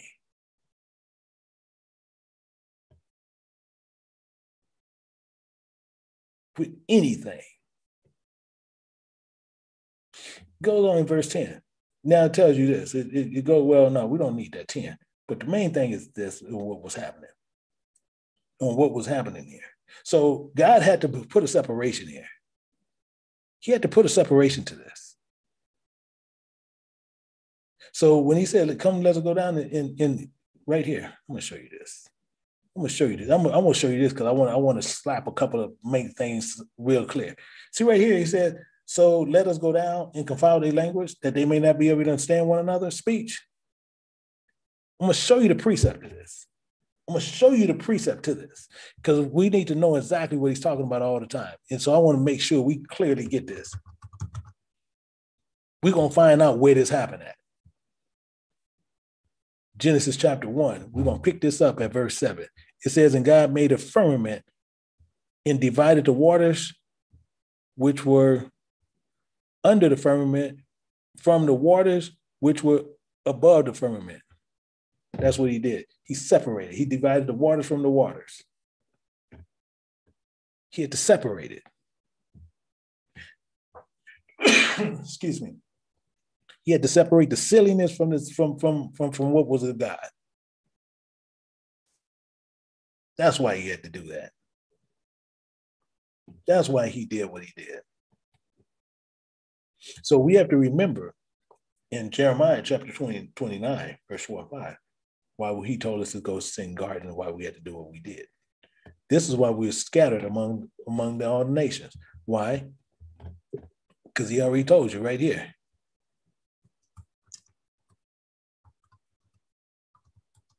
Deuteronomy tells you right here exactly what he did. So it's not rocket science. But people sit there and say, oh yeah, it's rocket science. No, it's not rocket science. In Deuteronomy chapter 28, chapter 28, verse 68. This is why he did exactly that. In the Spirit of God shall bring thee into Egypt again with ships, by the way thereof I spake unto thee, and thou shalt see it no more again, and there you shall be sold unto your enemies for bondmen and bound women, no one shall buy you. Why? Why? Because of the silliness we was doing. He's telling us this continually, and we sit there and we don't think nothing about it. So as we over here in this place,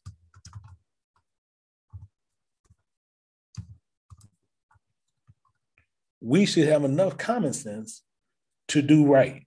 We should at least have that, because he done told us this time and time again, but we don't sit there and take the time to do it. In Wisdom of Solomon chapter 5, watch this. We're in Wisdom of Solomon chapter 10, verse 5. I'm sorry about that. And it says, moreover, the nation in their wicked conspiracy being confounded, she found out the righteous and preserved him blameless unto God, and kept him strong against his tender compassion towards his son. What in the world is this talking about? We need to go look at Deuteronomy. Chapter 4.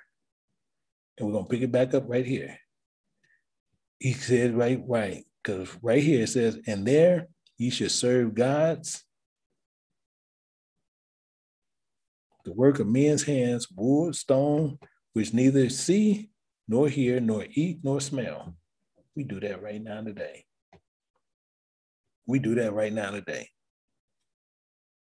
And the main thing is what? All you got to do is put a little pressure on you. Same thing what I showed you earlier. We went back to Deuteronomy chapter 28, verse 53. It tells you, it goes right back down through it. And you should eat the fruit of thy own body and the flesh of thy son and thy daughter, which the Spirit of thy God have given thee, a siege and a straitness within thy enemies shall distress thee. And you go right down through it again, and it's going to tell you exactly what it don't do. So you have to understand what's going on when we're dealing with this. When you're dealing with this ways of God, you got to understand that these things is going to come upon you because we brought these things upon ourselves. And we're not going to have those luxuries as other people are.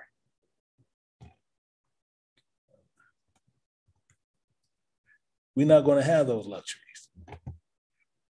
But we sitting there, you want every luxury that everybody got, which is just straight, I'm talking about just straight craziness. And he done told you this, but people, well, I read the Bible, I follow it. No, you don't. Because if you did, you wouldn't be doing what you're doing. In Psalms chapter 48, verse 14, it says this right here. For this God is our God, forever and ever. But that ain't true to everybody. That's not true to everybody. That is not true to everybody. Because the reason it's not true to everybody, because everybody will sit there and he ain't going to do it. He says, he will be our God even unto death. Okay, he going to be your God unto death. Is that true? Is that true? Tell me, is that true? Tell me, is that true? See, because this is our problem. This is our problem today. We go through these things, and then as soon as we go through that, and we want everything of the world, we want to take everything with us, and he came into the land of destruction. So he's telling us these things, and we want to sit there and play these little games. We want to play these little games with him.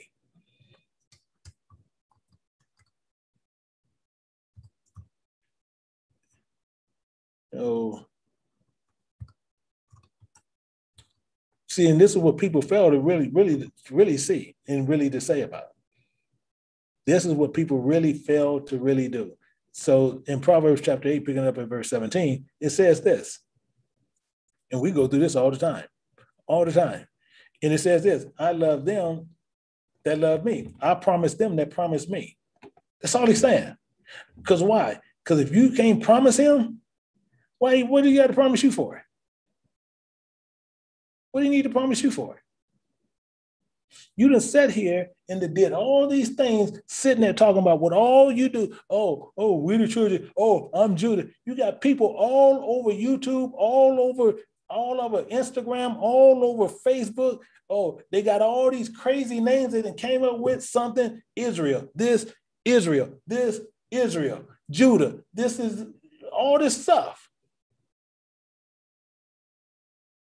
I promised them, they promised me. Do you do that? Do you do that? It shuts all that down.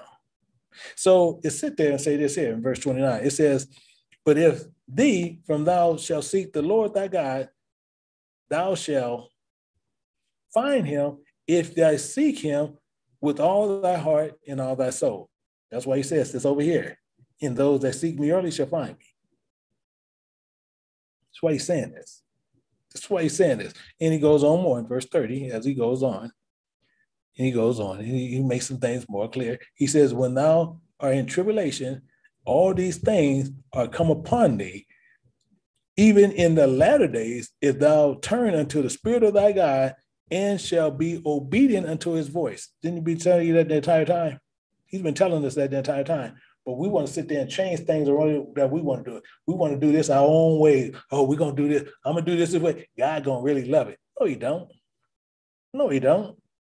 Go tell somebody else that. As he's telling you this right here. He says, for the Spirit of thy God is a merciful God. He will not forsake thee, neither destroy thee, nor forget the covenant. Because that's the key, the covenant of thy fathers, which swear unto them.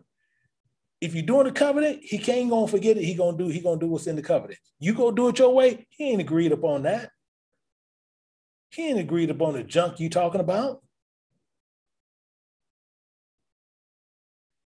This is our problem. Let's go a little bit more. Let's go a little bit more.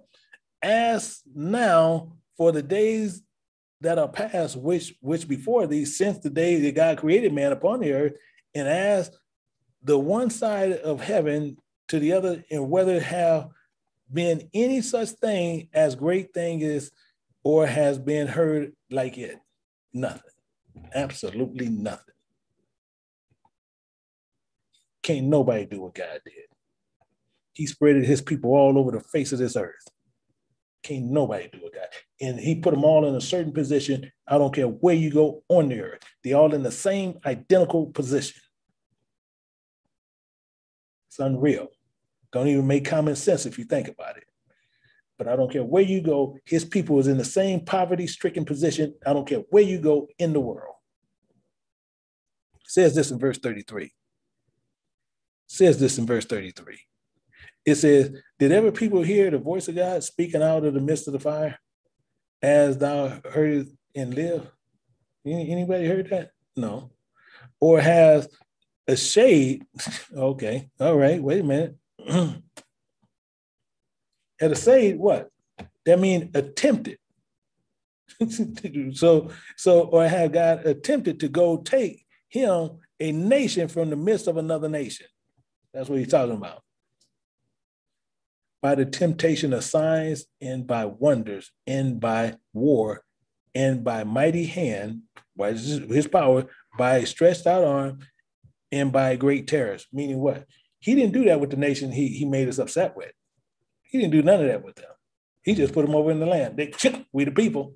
We it. We got to be the people. That's all he did. He didn't take them out of nowhere. You got some men took them people out of Germany and took them over there to Tel Aviv, Israel, where they call that city today. You got men, Americans did this. We did that. He didn't lead them out there. That's what he's saying. That's what he's making sure you're clear on. According to all that the Spirit of your God did for you in Egypt before your eyes. No, you got men took them down there. Now you see the point. See, let me show you something. Because this ain't making no sense. This ain't making no sense. I want to make sure you clear. I want to make sure you crystal clear on this, because he's clear on what he's talking about. We're going to look at this, and we're going to look at 2 Esdras chapter 5, picking up at verse 23. It says, and said, O Lord, that bearest rule of every of every wood of the earth and of all the trees thereof, thou hast chosen thee one only vine. One. He's going to tell you this as we go down. And everybody's going to be around, going to sit there and say, no, we're the people. No, he's chosen one. And of all the lands of the whole world, thou hast chosen thee one pit. One. In this pit, we got to walk down this narrow pit, and you ain't gonna be rolling in dough. You ain't gonna be having all these stations and all this stuff. No, you ain't rolling like that.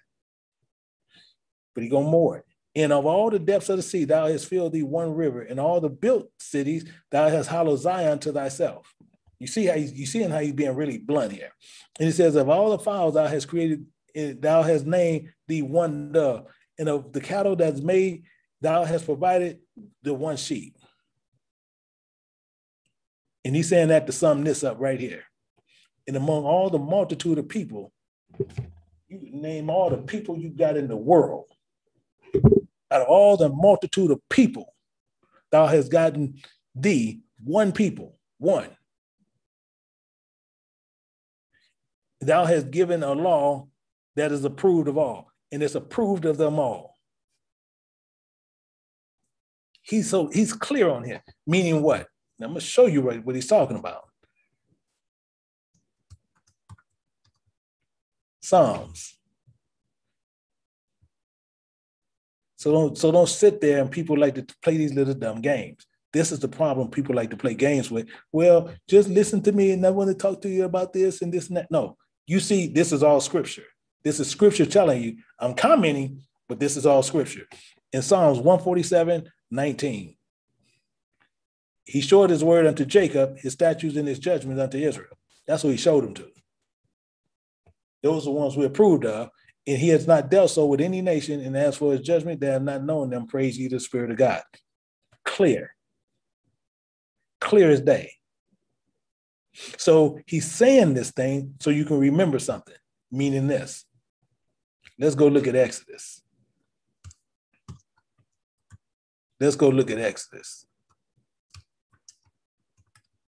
Exodus chapter 23. Exodus 23. And we're going to pick it up at verse 21. And you got it highlighted. It says, beware of him. Beware the one bringing this word. Beware him. Because guess what? He's going to tell you something. Obey his voice. Why? Don't obey me. You obey the voice that's coming out of me. Why? Provoke him not. Why? Because I ain't doing anything. He says, for he will not pardon your sin. I can't do anything. I can't pardon nothing on you. For my name is in him. The word of God is in there, telling you what's going on. That's how you find out what's going on. That's how so many people going to sit there and they want to come at us a certain way, and they want to come at me a certain way, talking about all this stupid trash, all this ignorance. And guess what? And you're blaspheming God. He ain't did nothing to me. You blaspheme God. Actually, let me show you something as we go on. Show you something. Show you this. Matthew chapter, we're going to go to chapter 12. Chapter 12 in verse 32. In verse 32. And it says this. It says, whosoever speak a word against the Son of Man, it shall be forgiven. You can speak about me all day long. I don't mean anything. I don't mean crap. Don't worry about me. But watch this. But whosoever speaketh against the Holy Ghost, shall not be forgiven, neither in this world, neither the world to come. Same thing. You got people sitting there and they want to sit there and talk all this trash. You want to talk against those precepts there? You can close your book up. Close it up. Close that bad boy up and shut it down. Because this is the problem that we have. We have this problem as we go through here. We have this problem as we continue to move forward. In verse 37, it says, because thy love thy father, therefore he chose their seed after them and brought them out of thy sight in his mighty power out of Egypt. That's what he did. In verse 38, to drive out nations from before thee, greater and mightier than thou, to bring thee in, to give thee their land for an inheritance as it is this day. That's what he's talking about doing. That's what he's talking about doing. He says, so now he tells you this right here, clear as day. Now, for that reason, this day, consider in thy heart that the Spirit of God, he is God in heaven above and upon the earth beneath, there is none else. There ain't no other God out there rolling like that. Ain't no other God rolling like that. Why? Because that's why he made that separation there. That's why he made the separation there. Genesis chapter 1, you see where he did it at. Genesis chapter 1, verse 3, and God said, let there be light. Bingo. Let there be light. And there was light. Why? Whatever God sends out, when he sends his word out, that bad boy ain't coming back void. Make sure that's clear. We're going to find out. We're going to find out. We're here to do a job. We're here to do a job and a job only. So in Isaiah chapter 55, just trying to get down to it. 55, verse 11.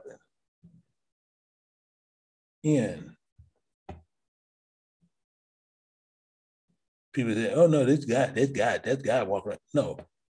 So shall my word be that goeth forth out of my mouth, and it shall not return unto me void. But it shall accomplish that which I please. It shall prosper in the things whereto I send it. Exactly the point. Exactly the whole entire point here. Why is he saying all this stuff in the way he's saying it, in the way he's putting it? Because why? Because we have an issue, as I said. So he's telling you this, and I want to show you the issue why we need to correct our problem. Amos chapter 3, and you're going to see what our issue is. It says, hear this word that the Lord has spoken against ye, O children of Israel. So you need to see what's going on. Against the whole family which I brought thee up out of the land of Egypt, saying, you only have I known of all the families of the earth. Therefore, for that reason, I will punish you for all your iniquities, for all your acts of sin. He's going to punish us. So he's saying that for a reason.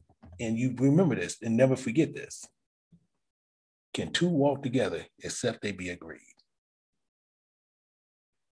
We made an agreement with him, and we need to make sure we keep it. And I'm going to read something for you that y'all want you to clearly understand, because I'm going to read through it. I'm not going to run into hardly no precept, because I want you to clearly understand where he's coming from. And I'm going to show you this. We're going to go in Joshua.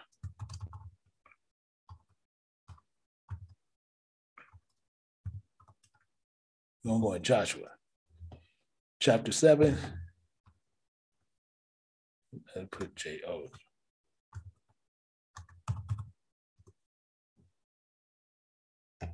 Oh, J-O-S. I don't know what I'm doing. Joshua chapter 7.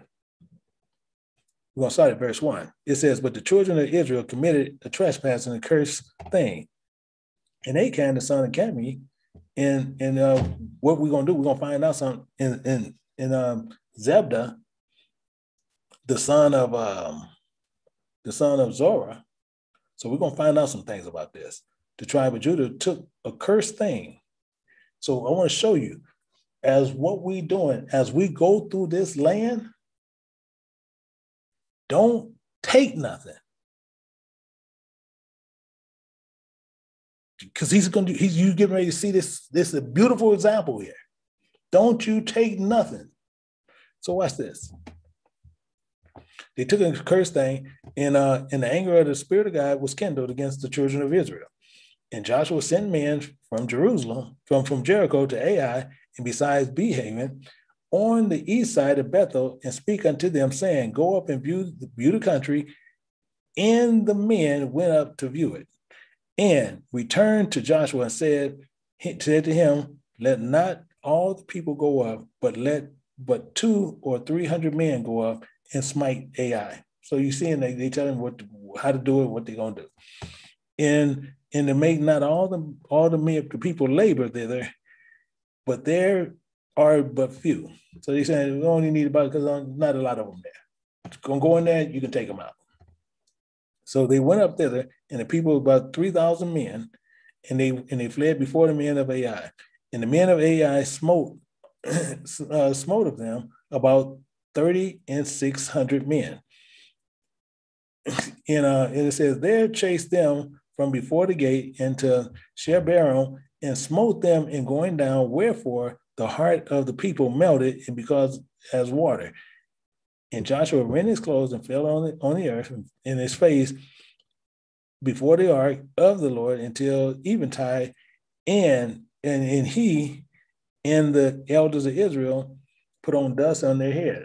And Joshua said unto Elias, which is something else which someone need to know, really what that's really saying, O Lord, whereof thou hast brought this people over Jordan to deliver us into the hand of the Amorites, to destroy us? So he's asking the question, would God have been content to dwell on the other side of Jordan?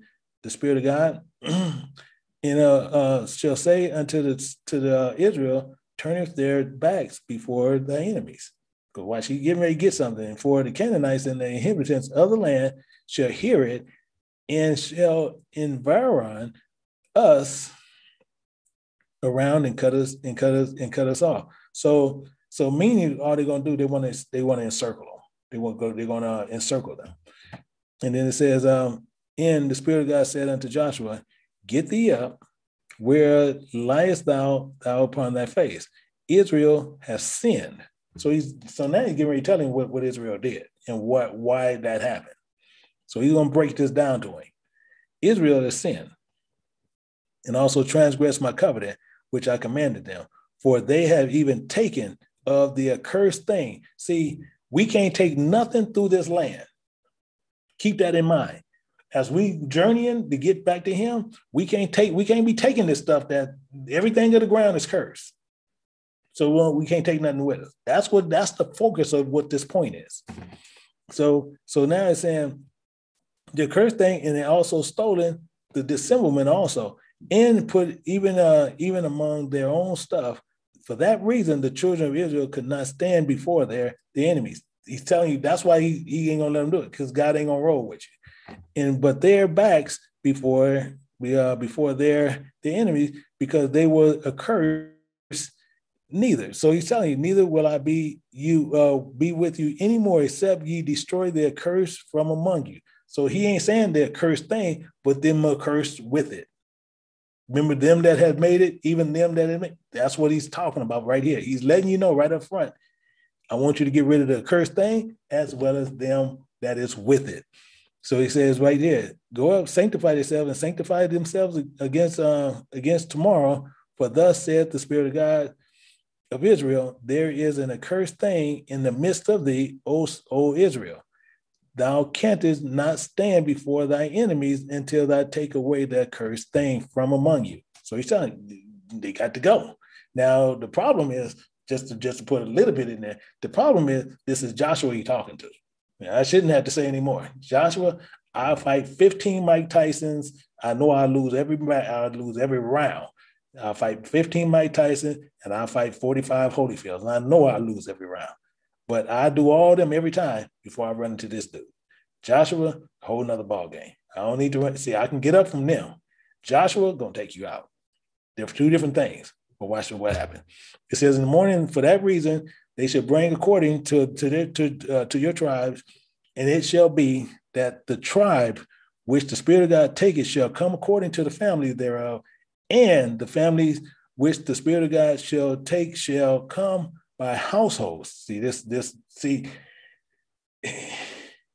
he making it worse and worse as it's going. How he's setting this up. By household, in the household which the Spirit of God shall take shall come man by man. See, it's getting worse and worse as you see how he's just narrowing it down to where he's gonna pinpoint them. And it says, and there shall be that he that is taking the accursed thing shall be burnt with fire. Now you see the Spirit of God telling you this. He's telling you what he's gonna do, and he's telling the wrong one, meaning Joshua, because Joshua gonna follow it to the letter. And he in all that he hath, because he has transgressed the covenant of the Spirit of God, because he hath wrought folly in Israel. Exactly point. So Joshua wrote problem two, because now he told the wrong one, told Joshua, and Joshua is going to take care of business. rose up early in the morning and brought Israel by their tribes, and the tribes of Judah was taken. And he brought the family of Judah, and he took the family of the Zachariatites, the Zariatites, and brought the family of the Zariatites, and the man by man, same thing he did, and Zebedai was taken. Now, this is where the problem's going to start happening. And he brought his household man by man, and Achan, the son of Cami, and the son of Zibdah, the son of Zara, the tribe of Judah, was taken. And Joshua said unto Achan, see, here go the problem. My son, here go the problem. I pray thee, glory to the Spirit of God, all of Israel, and make confession unto me, and tell me now, what hast thou done? This ain't good.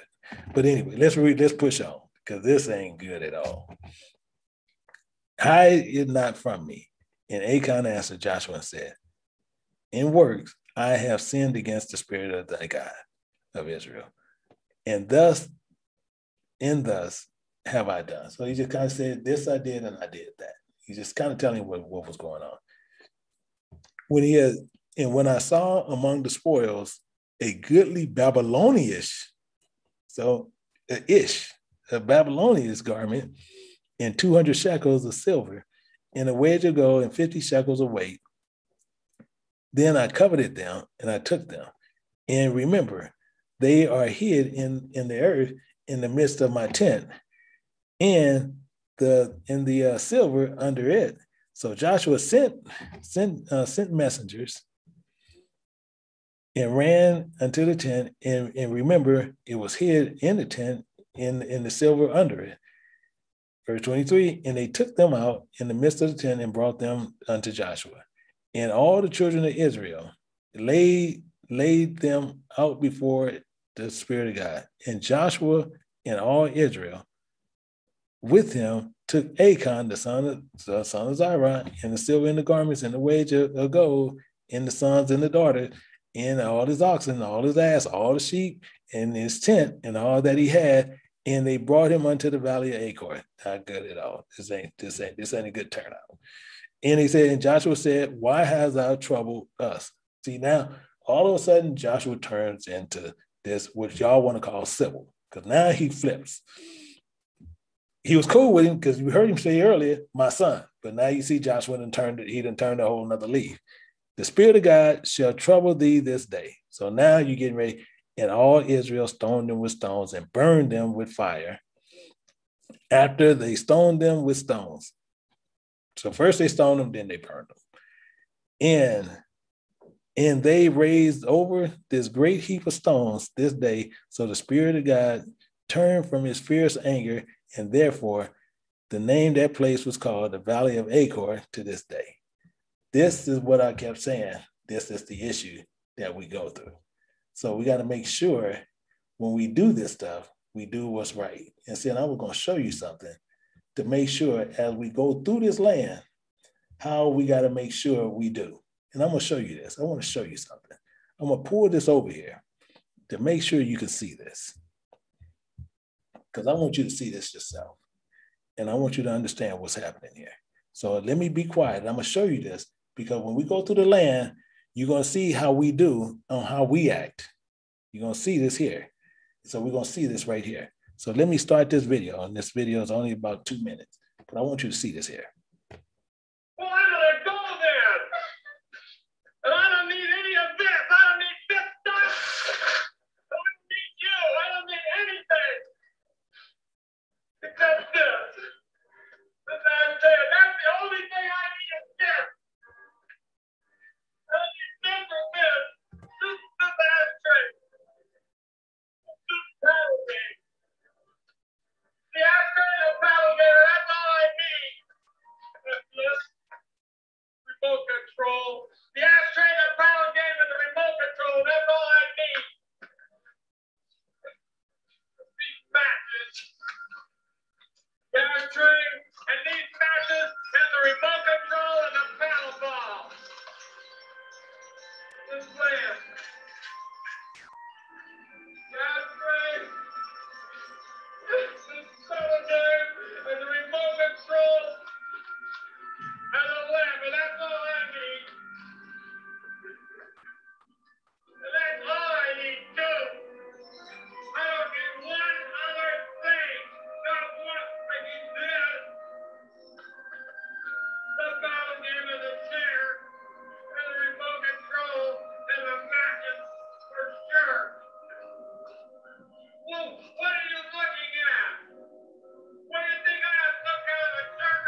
That's all I need.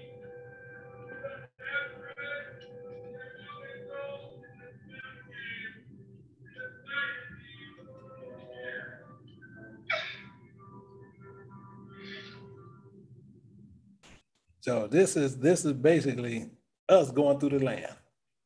This is technically us going through the land, because he tells you this, as I said before. He made this clear to us. And I'm going to show it to you again. Actually, it's 2 Corinthians. 2 Corinthians. We're going to look at chapter 8. And again, in verse 9. It tells you this clear. It says, "For ye know that the grace of our Lord, Yahweh Shai the Messiah, that though he was rich, yet for our sakes he became poor." He's telling you this right up front. He became poor. So the same thing is, when you see the rich, that's it. That's in those type of power. This is how you know the difference. This is a different. You ain't even got to even get into the hardcore basis of it, because in Matthew chapter 19, verse 24, and it tells you this. It says this, and it says again, "I say unto you, it's easier for a camel to go through the eye of a needle than a rich man to enter into the kingdom of God." So the same thing is, we going through here poor, but most people going to still try to figure out other things and other ways to where they can get a hold to what's going on, no matter what. But he's making it clear. It's easier for a camel to get through an eye of a little dang needle than a rich man to enter into the kingdom of heaven. So we need to remember what we need to be doing. And this is the main focus of everything. When we go to Ecclesiastes Chapter 12 and pick it up at 13, hear the conclusion of the whole matter. See, we need to desire God and keep his commandments, for this is the duty of man. So you keep that with your pocket, because you know now, without a doubt, it's easier for a camel to go through the eye of a needle than a rich man. So you can sit there and see who the very wealthy are. We don't even have to get into anything, because you see it right there and it's clear.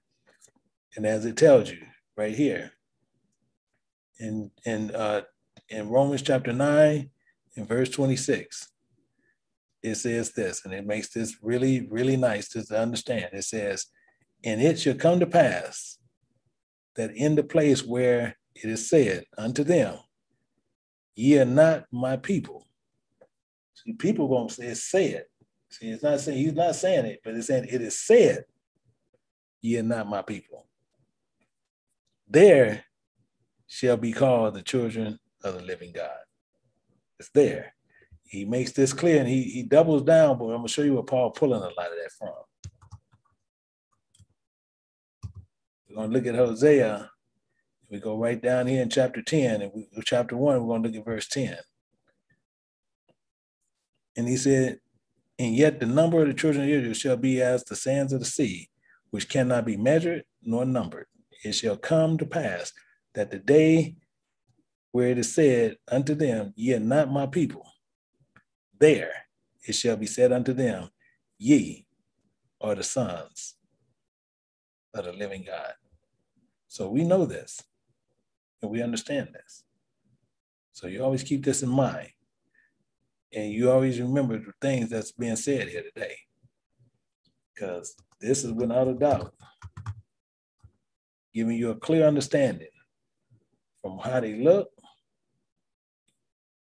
all the characteristics that you need to know, and what you need to be able to understand, because it tells you in Revelation chapter 2, verse 9, "I know thy works and tribulations and poverty." That poverty is your key. You know what's going on. It's saying, "But thou art rich," because your wealth is not here.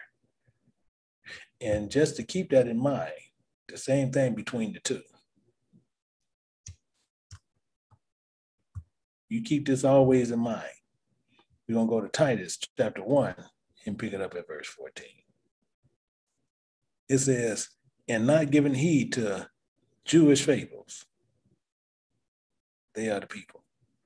Don't give heed to that, because it's telling you exactly what they are and what they're about. But you are rich, because you have many of them going through the blasphemy of them that say they are Jews, yet are not. They are the synagogues of Satan. So hopefully with that, you guys can go back, you can look at it, you can go pull all the precepts from this and see what the understandings are. What I'm going to do right now is hopefully I'm going to start another Zoom area to where I can have people to go through, and we're going to make sure that they can get into classes that we need to have for this evening. So I'm getting ready to set up, and I'm gonna put it here, and I'm gonna put it in the description area. So I'm gonna just put it called Passover. So just give me 1 minute, and I'm gonna start that class in 1 second. Yeah, let me see. So the ones who attending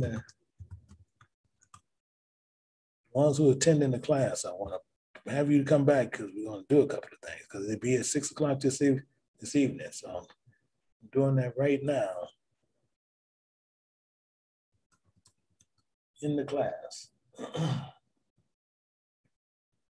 where we can understand what's happening here. 1 second. Just give me 1 minute.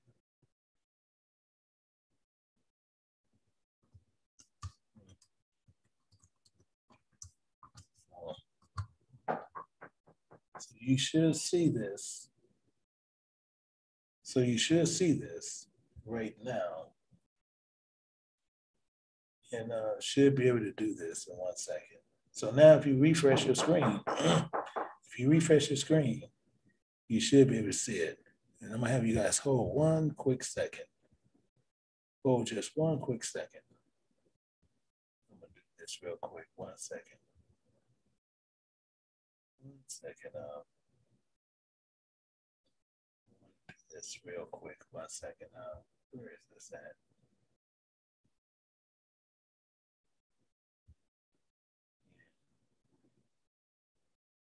Yeah, that's not did it. But yeah, if you refresh your screen, you should see the Zoom area. Oh, 1 quick second. Let me do this. 1 quick second. Hold on 1 second.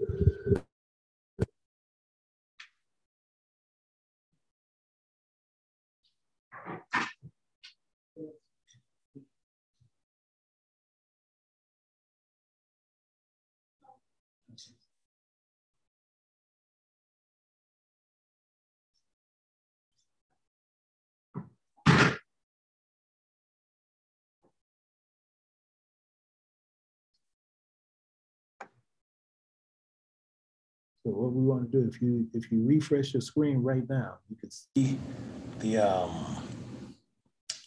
link at the bottom in the description.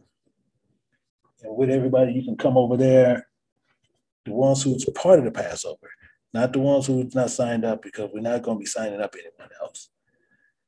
But just make sure you click on that link, and you can come back there. We want to make sure you guys are able to access the class later this afternoon. So with that, I say to each and every person, I appreciate everybody that came through. Please go through those precepts, and please make sure what you're seeing and what is happening, to where you can make sure what you have seen there is clear. So with that, I say to each and every person,